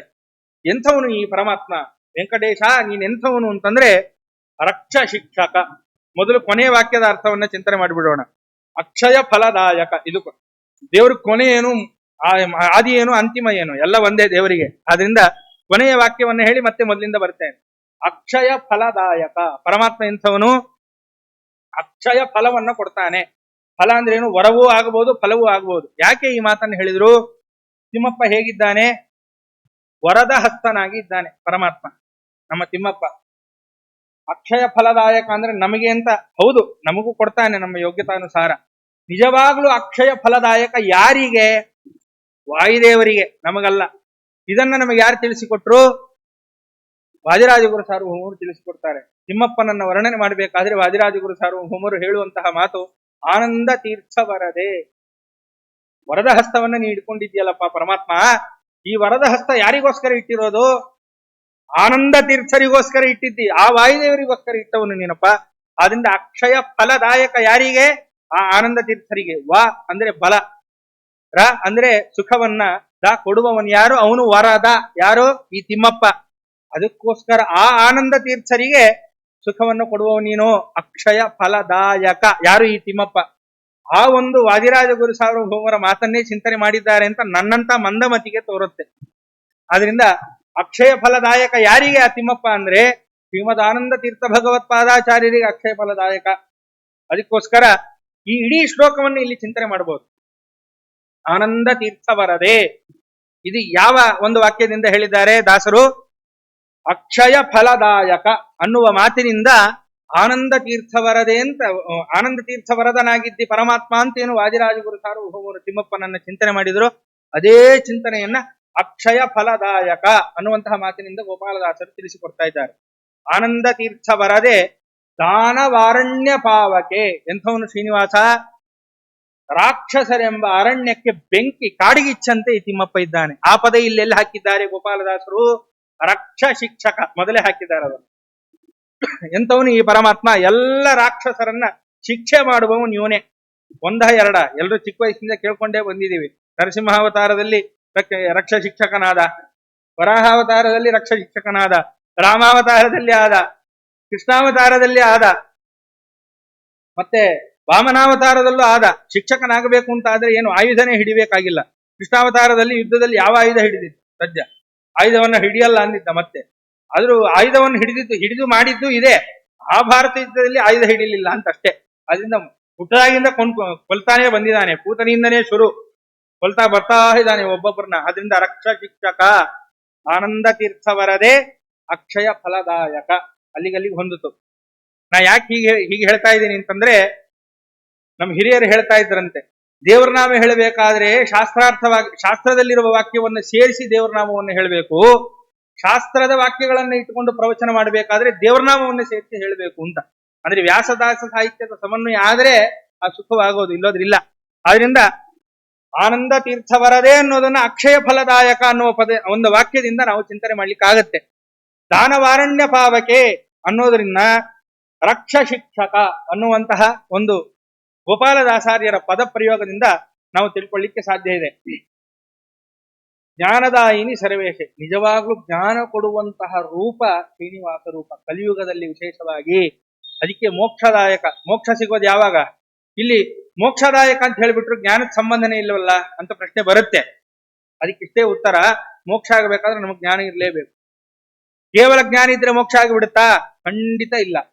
ಆ ಜ್ಞಾನದಿಂದ ನಾವು ಮಾಡಿದ ಸಾಧನೆ, ಆ ಸಾಧನೆಯಿಂದ ಪ್ರೀತನಾದ ಪರಮಾತ್ಮ ಏನೋ ಮೋಚಯಾಮಿ ಅಂತ ತಾನು ಇಚ್ಛೆ ಪಟ್ರೆ ನಮಗೆ ಮೋಕ್ಷ ಸಿಗುತ್ತೆ. ಅಂದ್ರೆ ಜ್ಞಾನದ ಸಂಬಂಧ ಮೋಕ್ಷಕ್ಕಿದ್ದೇ ಇದೆ ಪರಂಪರೆಯ. ಆದ್ರಿಂದ ಇಲ್ಲಿ ರಕ್ಷ ಶಿಕ್ಷಕ ಮೋಕ್ಷದಾಯಕ ಅನ್ನೋದ್ರಿಂದ ಜ್ಞಾನದಾಯಿನಿ ಸರ್ವೇಶೆ, ಎಲ್ಲರಿಗೂ ಜ್ಞಾನವನ್ನು ಕೊಡುವವನು ಯಾರು ಅಂದ್ರೆ ತಿಮ್ಮಪ್ಪ. ಎಂಥವನು ಅಂದ್ರೆ ಗೋಪಾಲದಾಸರು ಚಿಂತನೆ ಮಾಡ್ತಾ ಇದ್ದಾರೆ, ಜ್ಞಾನವನ್ನ ಕೊಟ್ಟು ಅದರಿಂದ ಸಾಧನೆಯನ್ನ ಮಾಡಿಸಿ ಮೋಕ್ಷವನ್ನ ಕೊಡುವವರೆಗೂ ತನ್ನ ಜವಾಬ್ದಾರಿ ಇದೆ. ಆದ್ರಿಂದ ಇಷ್ಟೆಲ್ಲ ಚಿಂತನೆ ಮಾಡಿ ಮೊದಲೇ ಆಪ್ತ ಅಂತ ಹಾಕಿಬಿಟ್ಟಿದ್ದಾರೆ ಅದಕ್ಕೋಸ್ಕರನೇ. ಆದ್ರಿಂದ ಇಷ್ಟು ಒಂದು ಜವಾಬ್ದಾರಿ ನಮ್ಮ ಮೇಲೆ ಪರಮಾತ್ಮ ತಗೊಂಡಿದ್ದಾನಾದ್ರಿಂದ ಅವನು ಮೋಕ್ಷದಾಯಕ. ಆದ್ರಿಂದ ಜ್ಞಾನದಾಯಿನಿ ಸರ್ವೇಶೆ ಅನ್ನೋದು ಇಷ್ಟೆಲ್ಲ ನಮಗೆ ಸಿಕ್ತು. ಮತ್ತೆ ಅಂತಹ ಶ್ರೀನಿವಾಸೇಸ್ತು ಮೇ ಮನಃ, ಅಂತಹ ಶ್ರೀನಿವಾಸ ದೇವರು ನನ್ನ ಮನಸ್ಸಿನಲ್ಲಿ ಸದಾಕಾಲ ಇರ್ಲಿ ಅಂತ ಭಾವಿ ಸಮೀರರು ಏನು ಹೇಳಿದ್ದಾರೋ ಅದೇ ವಾಕ್ಯಗಳನ್ನು ಇಲ್ಲಿ ಹಾಕಿದ್ದಾರೆ. ಅದರಿಂದ ದಾಸರ ವಾಕ್ಯಗಳಲ್ಲಿ ಹಿರಿಯರ ವಾಕ್ಯಗಳ ಚಿಂತನೆಯನ್ನು ಮಾಡಬೇಕು. ಆ ಪ್ರಯತ್ನವನ್ನು ಮಾಡಿದ್ದೇನೆ. ಅದರಿಂದ ಆನಂದ ತೀರ್ಥ ವರದೆ ಅನ್ನೋದನ್ನ ಅಕ್ಷಯ ಫಲದಾಯಕ ಅನ್ನೋದ್ರಿಂದ, ಆನಂದ ತೀರ್ಥ ದಾನವಾರಣ್ಯ ಪಾವಕೆ ಅನ್ನೋದ್ರಿಂದ ರಕ್ಷ ಶಿಕ್ಷಕ ಅನ್ನುವಂತಹ ಪದದಿಂದ, ಮತ್ತೆ ಜ್ಞಾನದಾಯಿನಿ ಸರ್ವೇಶ ಅನ್ನೋದನ್ನ ಮೋಕ್ಷದಾಯಕ ಅನ್ನೋದ್ರಿಂದ ದಾಸರು ಮಹಾನುಭಾವರಾದ ವಾದಿರಾಜ ಗುರು ಸಾರ್ವಭೌಮರ ವಾಕ್ಯವನ್ನೇ ಅನುವಾದ ಮಾಡಿ ಕೊಟ್ಟಿದ್ದಾರೆ. ಆದ್ರಿಂದ ಈ ರೀತಿಯಾದ ಒಂದು ಚಿಂತನ ಆ ಗೋಪಾಲದಾಸರದ್ದು. ಮತ್ತೆ ಮಧ್ಯ ಇಲ್ಲೊಂದು ವಾಕ್ಯ ಇದೆ, ಕುಕ್ಷಿಯೊಳು ಜಗದ್ಭರಿತ ಪೂರಿತ. ಕುಕ್ಷಿ ತನ್ನ ಹೊಟ್ಟೆಯಲ್ಲಿ ಏನ್ ಇಟ್ಕೊಂಡ್ಬಿಟ್ಟಿದ್ದಾನೆ ಪರಮಾತ್ಮ? ಸಕಲ ಜಗತ್ತನ್ನು ಇಟ್ಕೊಂಡ್ಬಿಟ್ಟಿದ್ದಾನೆ. ಎಂಥದ್ದು ಪರಮಾತ್ಮನ ಕುಕ್ಷಿ ಅಂತಂದ್ರೆ, ಜಗದ ಗೂಹಕ ಪಲ್ಲವ ಸಮಕುಕ್ಷೇ ಶರಣಾದೆ. ಆನಂದ ತೀರ್ಥ ಭಗವತ್ಪಾದಾಚಾರ್ಯರು ದ್ವಾದಶ ಸ್ತೋತ್ರದಲ್ಲಿ ಹೇಳಿದ್ರು, ಕರುಣಾಪೂರ್ಣ ವರಪ್ರದ ಚರಿತಂ ಜ್ಞಾಪಯಮೇತಿ. ಎಂಥವ್ ನೀನು, ಇಡೀ ಜಗತ್ತನ್ನ ನಿನ್ನ ಕುಕ್ಷಿಯಲ್ಲಿ ಇಟ್ಟುಕೊಂಡಂತಹ ನೀನೇನಿದ್ಯಲ್ಲಪ್ಪ, ಅಂತಹ ನೀನು ನಿನ್ನ ಚರಿತ್ರೆಯನ್ನ ತಿಳಿದುಕೊಳ್ಳುವಂತಹ ಸೌಭಾಗ್ಯವನ್ನ ನನಗೆ ಕೊಡು ಅಂತ ಆನಂದ ತೀರ್ಥ ಗುರು ಸಾರ್ವಭೌಮರಿಗೆ ಕೇಳಿಕೊಳ್ತಾರೆ. ಆದ್ರಿಂದ ಅದೇ ಚಿಂತನೆಯನ್ನು ಇಟ್ಟುಕೊಂಡೇ ಜಗದ್ಭರಿತ ಏನ್ ಮಾಡಿದ್ದಾನೆ ಪರಮಾತ್ಮ? ಹೊಟ್ಟೆಯಲ್ಲಿ ಎಲ್ಲ ಜಗತ್ತನ್ನು ಇಟ್ಕೊಂಡ್ಬಿಟ್ಟಿದ್ದಾನೆ. ಮತ್ತೆ ಪೂರ್ಣನಾಗಿ ಇದ್ದಾನೆ. ಸರಿ, ಜಗತ್ತನ್ನು ಇಟ್ಕೊಂಡಿದ್ದಾನಲ್ಲ ಹೊಟ್ಟೆಯಲ್ಲಿ, ಅಂದ್ರೆ ದಾಸಾರ್ಯರ ಪದಪ್ರಯೋಗ ಅಲ್ಲೇ ಉತ್ತರ ಅಲ್ಲೇ ಪ್ರಶ್ನೆ ಅನ್ನೋದಕ್ಕೆ ಈ ವಾಕ್ಯ ಸಾಕ್ಷಿ. ಯಾಕೆ ಅಂದ್ರೆ ಕುಕ್ಷಿಯಳು ಜಗದ್ಭರಿತ ಅಂದ್ರು, ಯಾವ ಪ್ರಯೋಜನಕ್ಕೆ? ಸರಿ, ಹೊಟ್ಟೆಯಲ್ಲಿ ಇಡೀ ಜಗತ್ತನ್ನು ಇಟ್ಕೊಂಡಿದ್ದಾನೆ ಪರಮಾತ್ಮ, ಯಾವ ಪ್ರಯೋಜನಕ್ಕಾಗಿ ಇಟ್ಕೊಂಡಿದ್ದಾನೆ ಅಂತಂದ್ರೆ, ಯಾವುದೋ ಒಂದು ಪ್ರಯೋಜನ ಇರ್ಬೇಕಲ್ಲ, ಸುಮ್ನೆ ಇಟ್ಕೊಂಡ್ ಬಿಡ್ತಾನ? ಏನೋ ಒಂದು ಪ್ರಯೋಜನ ಇದೆ, ಅದಕ್ಕಾಗಿ ಇಟ್ಕೊಂಡಿದ್ದಾನೆ ಅಂತ ಪ್ರಶ್ನೆ ಬಂದ್ರೆ ಅದಕ್ಕೆ ಹೇಳಿದ್ರು ಪೂರ್ಣನಾಗಿದ್ದಾನೆ. ಅವನಿಗೇನಾಗಬೇಕಾಗಿದೆ? ನಿನ್ನ ಇಟ್ಕೊಂಡು ಏನೂ ಆಗಬೇಕಾಗಿಲ್ಲ ಅವನಿಗೆ, ನಮಗೋಸ್ಕರ ಮಾಡ್ತಾನೆ ಅಷ್ಟೇ. ಯಾಕೆ? ಹೊಟ್ಟೆಯಲ್ಲಿ ಇಟ್ಕೊಂಡು. ಅದಕ್ಕೆ ತಾಯಿ ಇಂದಿದ್ದು ನಾನು ಮೊದಲು ಇದನ್ನೆಲ್ಲ ನೋಡೇ ಒಂದು ಮಗು ತಾಯಿ ಹತ್ರ ಓಡೋಡಿ ಹೋದಾಗ ಹೇಗೆ ಆ ಗರ್ಭದಲ್ಲಿ ಹೊತ್ತು ತಾಯಿ ಆನಂದದಿಂದ ಆ ಮಗುವನ್ನ ಕರ್ಕೊಳ್ತಾರೋ, ಹಂಗೆ ಗೋಪಾಲದಾಸರು ತಮ್ಮನ್ನ ತಾವು ಮಗು ಅಂತ ತಿಳ್ಕೊಂಡೆ, ಅವನು ತಾಯಿ ಅಂತ ತಿಳ್ಕೊಂಡೇ ಹೋಗ್ತಾ ಇರೋದು, ಬಂದೇ ಬಂದೇ ಸ್ವಾಮಿ ಅಂತ. ಆದ್ರಿಂದಾನೇ ಜಗತ್ತನ್ನೇ ಇಟ್ಕೊಂಡಿದ್ದಿ ಅಂದ್ರೆ ನೀನು ಉದರದಲ್ಲಿ ಇಟ್ಕೊಂಡಿಲ್ವಾ? ಅದರಿಂದ ಅವನು ತಾಯಿ ಜಗತ್ತಿಗೆ. ಯಾಕೆ? ಇಡೀ ಜಗತ್ತನ್ನು ತನ್ನ ಹೊಟ್ಟೆಯಲ್ಲಿ ಇಟ್ಕೊಂಡಿರ್ತಾನೆ.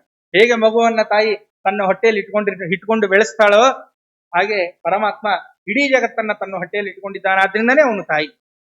ಆದ್ರಿಂದ ಇಂತಹ ನೀನು ತಾಯಿ ಆಗಿದ್ದೀಯಲ್ಲ, ತಾಯಿ ಮನಸ್ಸಿನವನಾಗಿದ್ದಿ, ಅದಕ್ಕೋಸ್ಕರ ನಿನ್ನ ಬಳಿಗೆ ನಾನು ಬರ್ತಾ ಇದ್ದೇನೆ. ರಕ್ಷ ಶಿಕ್ಷಕ ಮೋಕ್ಷದಾಯಕ ಸೂಕ್ಷ್ಮ ಘನ ಮಹಾವ್ಯಾಪಕ. ಇನ್ನೊಂದು ಮಾತು ಅದು ನಾ ಬಿಟ್ಬಿಟ್ಟೆ, ಸೂಕ್ಷ್ಮ ಘನ ಮಹಾವ್ಯಾಪಕ. ಎಂಥೋ ನೀನು ಸೂಕ್ಷ್ಮನೂ ಹೌದು, ಮಹತ್ತಿಗೆ ಮಹತ್ವ ಹೌದು. ಆದ್ರಿಂದ ನೀನು ಮಹಾವ್ಯಾಪಕ. ಯಾಕೆ? ಸೂಕ್ಷ್ಮ ಪದಾರ್ಥಗಳಲ್ಲಿ ಅತಿ ಸೂಕ್ಷ್ಮ ಅಂತ ಹೋದ್ರು ಅಲ್ಲಿ ನೀನು ಇದ್ದೇ ಇದ್ದಿ. ಇದ್ದಂತಹ ಪದಾರ್ಥಗಳಲ್ಲಿ ನಾವು ಹೋದರೂ ಕೂಡ ಅಲ್ಲಿ ನಾವು ನೋಡ್ತಾ ಹೋದ್ರು ನೀವು ಇದ್ದೇ ಇದ್ದೀಯ. ಆದ್ರಿಂದ ನೀನು ಮಹಾವ್ಯಾಪಕ. ಇಂತಹ ನೀನೇನಿದ್ದೀಯೋ ತಾಯಿ ಹೃದಯನೂ ಹೌದು, ರಕ್ಷ ಶಿಕ್ಷಕನೂ ಹೌದು, ಮೋಕ್ಷದಾಯಕನೂ ಹೌದು, ಮತ್ತೆ ಅಕ್ಷಯ ಫಲದಾಯಕನೂ ಹೌದು. ಇಷ್ಟೆಲ್ಲ ಚಿಂತನೆಯನ್ನ ಮಾಡಿ ಗೋಪಾಲದಾಸ ಅಂದ್ರೆ ಇದು ನಮಗೆ ಪಾಠ. ಹರಟೆ ಹೊಡ್ಕೊಂಡು ಕುಣ್ಕೊಂಡು ಹೋಗ್ತೀವಿ ಮನೆ ದೇವರ ದರ್ಶನಕ್ಕೆ ನಾವೆಲ್ಲರೂ ಕೂಡ. ಹಾಗೆ ಮಾಡಬಾರದು ಅಂತ, ಯಾವ್ದೋ ಪಿಕ್ನಿಕ್ ಹೋದಂಗೆ ಹೋಗಬಾರದು. ಹೇಗೆ ಹೋಗ್ಬೇಕು ತೋರಿಸ್ಕೊಡ್ತಾ ಇದ್ದಾರೆ ದಾಸಾರ್ಯರು. ಅಂದ್ರೆ ಎಲ್ರು ಅಂದ್ರೆ ಎಷ್ಟೋ ಜನ ಭಕ್ತಿಯಿಂದ ಹೋಗೋರು ಇದ್ದೇ ಇದ್ದಾರೆ. ಆದ್ರೆ ಎಡವ್ತೀವಲ್ಲ ಎಷ್ಟೋ ಬಾರಿ. ಎಷ್ಟೇ ನಮಗ್ ಭಕ್ತಿ ಇದ್ರು ಕೂಡ ಎಡುವುದು ಗ್ಯಾರಂಟಿ. ಅದಕ್ಕೋಸ್ಕರ ನಮ್ಮನ್ನ ನಾವು ಅನ್ಕೊಂಡು ಎಷ್ಟೇ ನಾವು ಭಕ್ತಿಯಿಂದ ಹೋಗ್ತೇವೆ, ಇಲ್ಲ ಅಂತಲ್ಲ. ಆದರೂ ನಮ್ಮನ್ನ ನಾವು ಅನ್ಕೊಂಡು ತಿದ್ಕೋತಾ ಇರ್ಬೇಕಲ್ಲ, ಅದಕ್ಕೆ ಈ ಮಾತು ಹೇಳಿದೆ. ಆದ್ರಿಂದ ಹೇಗೆ ಹೋಗಬೇಕು ದೇವರ ಬಳಿ ಅನ್ನೋದನ್ನು ತಿಳಿಸಿಕೊಡ್ತಾ ಇದ್ದಾರೆ. ಇಷ್ಟೆಲ್ಲ ಗುಣಚಿಂತನೆಯನ್ನ ತಿಮ್ಮಪ್ಪನಲ್ಲಿ ಮಾಡ್ತಾ ತಾವು ಹೆಜ್ಜೆಯನ್ನ ಹಾಕಿ ಪರಮಾತ್ಮನ ಬಳಿಗೆ ಗೋಪಾಲದಾಸ ಹೋಗ್ತಾ ಇದ್ದಾರೆ. ಕಡೇ ನುಡಿ, ನಮೋ ನಮೋ ನಾಗಾದಿ ವಾಹನ, ನಮೋ ನಮೋ ಸುರ ಸುಪ್ರಸನ್ನನೆ, ನಮೋ ನಮೋ ಗೋಪಾಲ ವಿಠಲ, ನಮೋ ನಮೋ ಗೋಪಾಲ ವಿಠಲ, ಭಕ್ತ ವತ್ಸಲ ಸಲಗುವ ನಿಂದು ವಂದೇ ಸ್ವಾಮಿಯೇ ವಂದೇ ವಂದೇ. ಇಷ್ಟೆಲ್ಲ ಗುಣ ಮಹತ್ವವನ್ನು ಚಿಂತನೆ ಮಾಡ್ತಾ ಪ್ರಾಯ ತಿಮ್ಮಪ್ಪನ ಮುಂದೋಗಿ ನಿಂತ್ಕೊಂಡ್ಬಿಟ್ರು ಅನ್ಸುತ್ತೆ. ಅದಕ್ಕೆ ಅಲ್ಲಿ ಹೂ ಇಷ್ಟ ಅಂತೆ ನಮೋ ತಿಂಬಿದಮ ಇದ್ದಂಗೆ ನಮೋ ನಮೋ ಶುರು ಮಾಡ್ಬಿಟ್ಟಿದ್ದಾರೆ ಗೋಪಾಲದಾಸರು. ಕಡೆ ನೋಡಿ ಅಲ್ಲಿ ಏನ್ ಮಾಡ್ತಾ ಇದ್ದಾರೆ? ನಮಸ್ಕಾರವನ್ನ ಮಾಡ್ತಾ ಇದ್ದಾರೆ ಪರಮಾತ್ಮನಿಗೆ. ಎಂಥವ್ ನೀನು? ನಾಗಾರಿ ವಾಹನ. ಇವತ್ತಿಗೂ ತಿಮ್ಮಪ್ಪನ ನಾಗಾರಿ ಯಾರು? ನಾಗ ಅಂದ್ರೆ ಸರ್ಪಗಳು. ನಾಗಾರಿ ಸರ್ಪಕ್ಕೆ ಶತ್ರು ಯಾರು? ಗರುಡ. ಆ ಗರುಡ ವಾಹನ ಯಾರು? ಈ ಪರಮಾತ್ಮ. ಅಂತಹ ಗರುಡ ವಾಹನ ಆಗಿದ್ದಿ ಯಾರು? ಪರಮಾತ್ಮ ನೀನು. ನಮೋ ನಮೋ ಸುರ ಸುಪ್ರಸನ್ನನೆ. ಎಲ್ಲ ದೇವತೆಗಳಿಗೆ ನೀನು ಪ್ರಸನ್ನನಾಗಿದ್ದಿ. ಎರಡು ರೀತಿಯಲ್ಲಿ ಇಟ್ಕೊಳ್ಬೇಕು ನಾವು. ಸುರ ಸುಪ್ರಸನ್ನನೆ ಅಂದ್ರೆ ಎಲ್ಲ ದೇವತೆಗಳಿಗೆ ನೀನು ಪ್ರಸನ್ನನಾಗಿದ್ದಿ ಅಂತ ಒಂದಾದ್ರೆ, ಇನ್ನೊಂದು ಎಲ್ಲ ದೇವತೆಗಳನ್ನ ಪ್ರಸನ್ನರನ್ನಾಗಿ ಇಟ್ಟಿದ್ದಿ ನೀನು. ಆದ್ರಿಂದ ಸುರ ಸುಪ್ರಸನ್ನನೆ. ಯಾಕೆ ಪ್ರಸನ್ನರಾಗಿ ಇಟ್ಟಿದ್ದಿ ಅಂತಂದ್ರೆ, ಯಾವಾಗ ದೈತ್ಯರು ಬಂದು ಏನ್ ಮಾಡಿದ್ರು ಕೂಡ ಇವ್ರು ಬರೋದೇ ಇವನ ಹತ್ರಕ್ಕಲ್ವಾ. ಏನ್ ಎಲ್ಲ ಪುರಾಣಗಳನ್ನು ನೋಡಿದ್ರೆ ಅದೇ ಅಲ್ವಾ? ಎಲ್ಲರೂ ಬಂದ್ರು, ಕ್ಷೀರಸಾಗರಕ್ಕೆ ಬಂದ್ರು, ಆ ದಡಕ್ ಬಂದ್ರು, ಬ್ರಹ್ಮದೇವರನ್ನ ಕರ್ಕೊಂಡ್ ಬಂದ್ರು, ಮತ್ತೆ ದೇವರಲ್ಲಿ ಪ್ರಾರ್ಥನೆ ಮಾಡಿದ್ರು, ಮತ್ತೆ ಅಭಯವನ್ನ ಕೊಟ್ಟ, ನಾ ರಕ್ಷಣೆ ಮಾಡ್ತೀನಿ ಇಂದ ರಕ್ಷಣೆ ಮಾಡಿದ, ಹಸರನ್ನ ಸಂಹಾರ ಮಾಡಿದ, ಸಂತೋಷ ಕೊಟ್ಟ. ವಾಮನಾವತಾರದಲ್ಲಿ ಮಾಡಿದ್ದು ಇದೆ, ಕೃಷ್ಣಾವತಾರದಲ್ಲಿ ಮಾಡಿದ್ದು ಇದೆ, ಎಲ್ಲ ರಾಮಾವತಾರದಲ್ಲಿ ಮಾಡಿದ್ದು ಇದೆ, ಎಲ್ಲ ಅವತಾರ, ವರಾಹ, ನಾರಸಿಂಹ, ಪ್ರತಿಯೊಂದು ಅವತಾರದಲ್ಲಿ ಮಾಡಿದ್ದಿದೆ. ಅಂದ್ರೆ ದಾಸಾರ್ಯರು 10 ಅವತಾರದ ಚಿಂತನೆಯನ್ನ ಮಾಡ್ತಾ ಮಹಾನುಭಾವರ ಪದಗಳೇ ಹಾಗೆ. ಹಾಕುವ ಒಂದು ಪದ ನಾವು ಸರಿಯಾಗಿ ಭಕ್ತಿಯಿಂದ ಅದನ್ನು ನೋಡಿದ್ರೆ ಹಲವಾರು ಭಾಗಗಳು ತೆಗೆದುಕೊಳ್ಳುತ್ತೆ. ಅದರಲ್ಲಿ ಸುರ ಸುಪ್ರಸನ್ನ ಅನ್ನೋದ್ರಿಂದಲೇ 10 ಅವತಾರವನ್ನು ಚಿಂತನೆ ಮಾಡಬಹುದು. ರಕ್ಷ ಶಿಕ್ಷಕ ಅನ್ನೋದ್ರಿಂದಲೂ ಅನೇಕ ಪರಮಾತ್ಮನ ಗುಣಗಳನ್ನ ನಾವಲ್ಲಿ ಗುಣಗಳನ್ನ ಚಿಂತನೆ ಮಾಡಬಹುದು. ಅದರಿಂದ ಸುರ ಸುಪ್ರಸನ್ನ, ಎಲ್ಲ ದೇವತೆಗಳಿಗೆ ಪ್ರಸನ್ನನಾಗಿ ಇಟ್ಟವನು ಯಾರು? ಈ ಪರಮಾತ್ಮನೇ. ಆದ್ರಿಂದ ಸುರ ಸುಪ್ರಸನ್ನನೇ. ಎಂಥವನ್ ನೀನು? ನಮೋ ನಮೋ ಗೋಪಾಲ ವಿಠಲ. ಅವ್ರ ಹೆಸರು ಗೋಪಾಲ ವಿಠಲನೇ. ಯಾಕೆ? ತಿಮ್ಮಪ್ಪನೇ. ಅವಾಗ್ಲೇ ಚಿಂತನೆ ಮಾಡಿಬಿಟ್ವಿ, ಕೃಷ್ಣನೇ ತಿಮ್ಮಪ್ಪ, ತಿಮ್ಮಪ್ಪನೇ ಕೃಷ್ಣ. ಆದ್ರಿಂದ ಕೃಷ್ಣಾವತಾರದಲ್ಲಿ ಏನ್ ಮಾಡಿದ್ದ? ಗೋಗಳನ್ನು ಸಂರಕ್ಷಣೆ ಮಾಡಿದ್ದಾನೆ. ಯಾಕಷ್ಟು ಗೋವಿನದ್ದು ಅಂತಂದ್ರೆ, ಗೋಪಾಲಕ ಅಂತ ಕೃಷ್ಣನಿಗೆ ಯಾಕೆ ಕರೀತಾರೆ? ಅಷ್ಟು ಯಾಕೆ ಗೋವಿನ ಸಂಬಂಧ ಅಂದ್ರೆ, ಭಾಗವತದಲ್ಲೇ ಅಕ್ರೂರ ಏನು ಬರ್ತಾನೋ ವೃಂದಾವನಕ್ಕೆ, ಅವಾಗ ಒಂದು ಮಾತನ್ನ ಹೇಳ್ತಾರೆ. ಅಕ್ರೂರ ತಾನು ವೃಂದಾವನದಲ್ಲಿ ಮೊದಲು ಕೃಷ್ಣರಾಮರನ್ನ ನೋಡಿದ್ದು ಎಲ್ಲಿ, ಹೇಗೆ ಅಂತ. ಯಾಕಷ್ಟು ಗೋವಿನ ಸಂಬಂಧವನ್ನ ದಾಸರು ವಿಶೇಷವಾಗಿ ಹೇಳಿದ್ದಾರೆ ಅಂದ್ರೆ, ಅಕ್ರೂರ ತಾನು ಕಂಸ ಹೇಳಿ ಕಳಿಸಿದ ಅಂತ ವೃಂದಾವನಕ್ಕೆ ಬರ್ತಾನೆ. ವೃಂದಾವನಕ್ಕೆ ಬಂದ ಮೇಲೆ ಅಲ್ಲೆಲ್ಲ ಪರಮಾತ್ಮನ ಪಾದಧೂಳಿ, ಪಾದ ಚಿಹ್ನೆಗಳು ಎಲ್ಲವೂ ಇದ್ವು, ಹೊರಗಾಡಿದ, ಎಲ್ಲ ಮಾಡಿದ. ಸರಿ, ತಾನು ರಥದಿಂದ ಮುಂದೆ ಬಂದ. ಯಾರೋ ಅಕ್ರೂರ ಬಂದು ನೋಡಿದ್ರೆ ರಾಮಕೃಷ್ಣರು ಕಾಣಿಸಿದ್ ಎಲ್ಲಿ ಅಂತಂದ್ರೆ, ಹಸುವಿನ ಕೊಟ್ಟಿಗೆಯಲ್ಲಿ.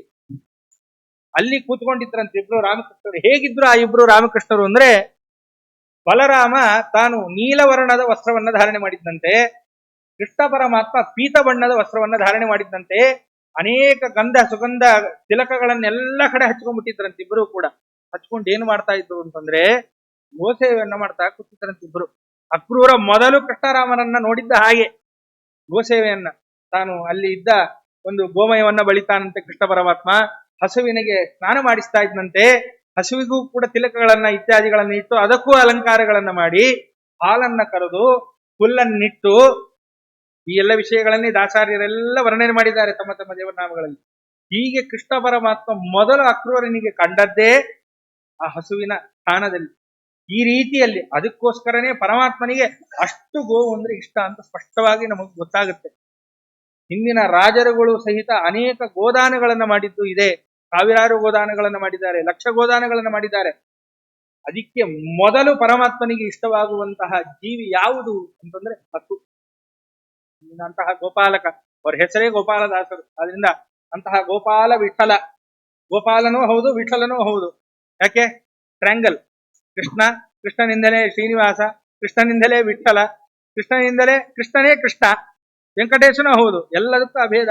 ಆದ್ರಿಂದ ಗೋಪಾಲನೂ ಹೌದು ವಿಠಲನೂ ಹೌದು. ಅದೇ ಚಿಂತನೆಯನ್ನ ನಾವು ತಿಮ್ಮಪ್ಪನಲ್ಲಿ ಮಾಡಬಹುದು. ಅಂತಹ ಕೃಷ್ಣನ ರೂಪವನ್ನೂ ಕಂಡಿದ್ದಾರೆ ಮಹಾನುಭಾವರು. ವಿಠಲನ ರೂಪವನ್ನೂ ಆ ತಿಮ್ಮಪ್ಪನಲ್ಲಿ ಕಂಡು ಆ ಪರಮಾತ್ಮನಿಗೆ ನಮಸ್ಕಾರವನ್ನ ಮಾಡಿದ್ದಾರೆ. ಸರಿ, ಕಡೆಯದಾಗಿ ಇನ್ನೊಂದು ಮಾತು ಹೇಳ್ತೇನೆ ಸ್ವಾಮಿ. ಯಾತಕ್ಕೋಸ್ಕರ ಬಂದೆ ಗೊತ್ತಾ ನಿನ್ನ ಹತ್ರಕ್ಕೆ? ಭಕ್ತವತ್ಸಲ ಸಲಹುವನೆಂದು. ನೀನ್ ಎಂಥವನು? ಭಕ್ತವತ್ಸಲ. ನೀನು ಎಲ್ಲ ಭಕ್ತರನ್ನ ಕಾಪಾಡ್ತಿ ಅನ್ನುವ ನಿಶ್ಚಯ ಇಟ್ಟುಕೊಂಡು ನಾನು ಇಲ್ಲಿಗೆ ಬಂದಿದ್ದೇನೆ.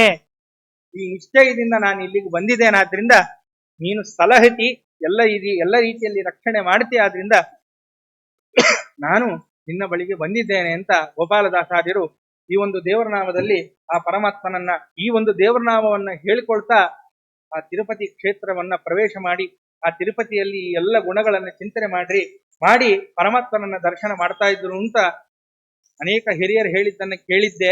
ಈ ದೇವರನಾಮವನ್ನು ನೋಡಿದಾಗ ಸ್ಪಷ್ಟ ಆಯಿತು. ಆ ರೀತಿಯಲ್ಲಿ ಪರಮಾತ್ಮನ ಗುಣಗಳನ್ನ ಚಿಂತನೆ ಮಾಡ್ತಾ ಗೋಪಾಲದಾಸಾರ್ಯರು ಆ ತಿಮ್ಮಪ್ಪನನ್ನ ದರ್ಶನ ಮಾಡ್ತಾ ಇದ್ರು ಅಂತ ನಮಗೆ ಸ್ಪಷ್ಟವಾಗಿ ಗೊತ್ತಾಗುತ್ತೆ.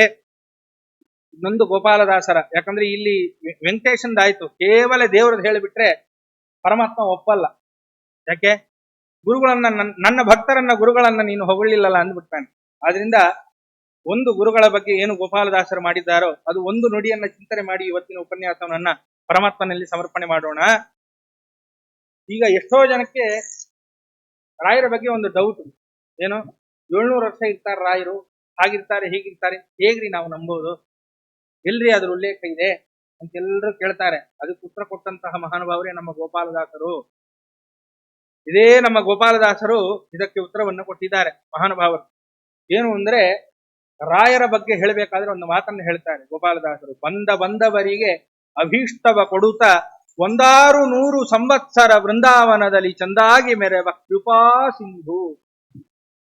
ಎಂಥವರು ರಾಯರು ಅಂದ್ರೆ ಬಂದವರಿಗೆ ಅಭೀಷ್ಟವ ಕೊಡುತ್ತಾ, ಯಾರ್ಯಾರು ರಾಯರ ಹತ್ರಕ್ಕೆ ಹೋಗ್ತಾರೋ ಎಲ್ಲ ವಿಧವಾದ ಅಭೀಷ್ಟಗಳನ್ನ ರಾಯರು ಕೊಡ್ತಾರಂತೆ. ಇದು ಗೋಪಾಲದಾಸರೇ ಹೇಳಿದ್ದು. ಈ ವಿಷಯವನ್ನ ಗೋಪಾಲದಾಸರೇ ನಮಗೆ ತಿಳಿಸ್ಕೊಟ್ಟಿತ್ತು. ಎಷ್ಟು ವರ್ಷ ಇದನ್ನ ಮಾಡ್ತಾರೆ ರಾಯರು ಅಂದ್ರೆ 100 ಸಂವತ್ಸರ. 100 ಎಷ್ಟಾಯ್ತು? 700 ಆಯ್ತಲ್ಲ.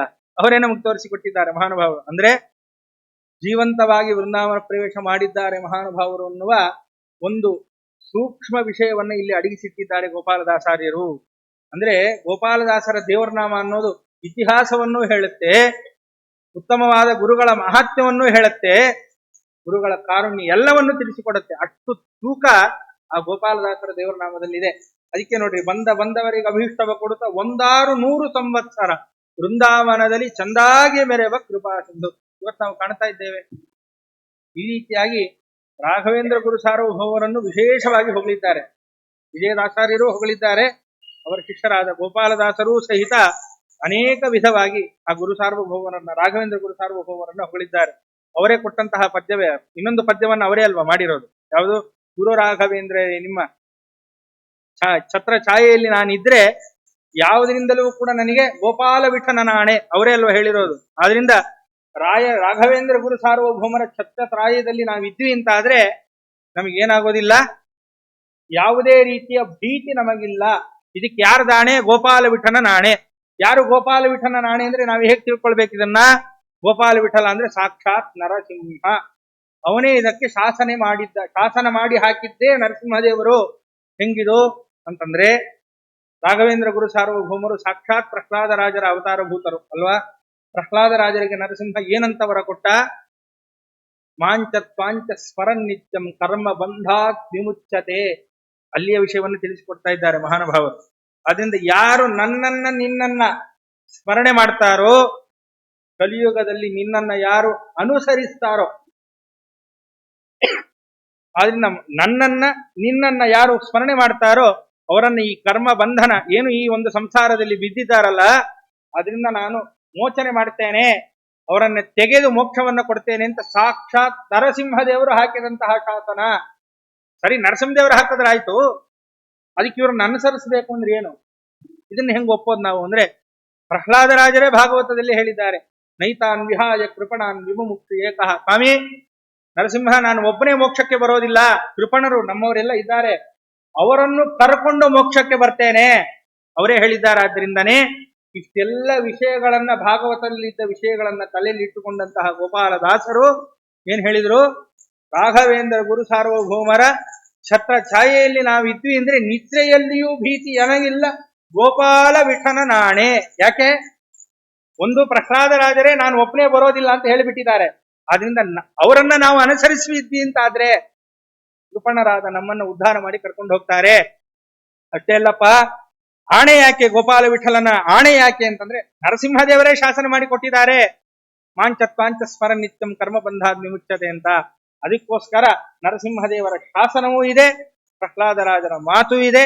ಇಂತಹ ಪ್ರಹ್ಲಾದರಾಜರೇನೇ ರಾಘವೇಂದ್ರ ಗುರು ಸಾರ್ವಭೌಮರಾಗಿ ಅವತರಿಸಿ ಬಂದಿದ್ದಾರಾದ್ರಿಂದ ಇಂತಹ ನಿಮ್ಮ ಕರುಣಾಭಯ ಛತ್ರದಳು ನಾನಿರಲು ನಿದ್ರೆಯಲ್ಲಿಯೂ ಭೀತಿ ನನಗಿಲ್ಲ, ಗೋಪಾಲ ವಿಠಲನಾಣೆ ಅನ್ನುವ ಪುರಾಣೋಕ್ತವಾದಂತಹ ವಿಷಯಗಳನ್ನು, ಗುರುಗಳಿಗೆ ಸಂಬಂಧಪಟ್ಟಂತಹ ಪುರಾಣೋಕ್ತ ವಿಷಯಗಳನ್ನು, ಪ್ರಮೇಯಗಳನ್ನು ಒಳಗೊಂಡಂತೆ ಗೋಪಾಲದಾಸಾರ್ಯರು ಆ ಗುರುಗಳ ಮಾಹಾತ್ಮ್ಯವನ್ನೂ ಎಲ್ಲ ಸಜ್ಜನರಿಗೆ ತಿಳಿಸಿಕೊಡ್ತಾರೆ.